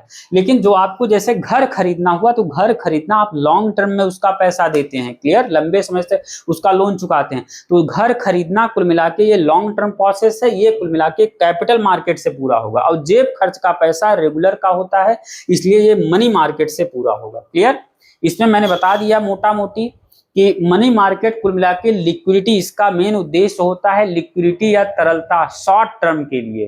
कैपिटल मार्केट्स का मेन उद्देश्य होता है कुल मिला के इसका उद्देश्य होता है इन्वेस्टमेंट और कैपिटल बिल्डिंग, पूंजी निर्माण का होता है। क्लियर, लॉन्ग टर्म के लिए, ये बात ध्यान रखिए।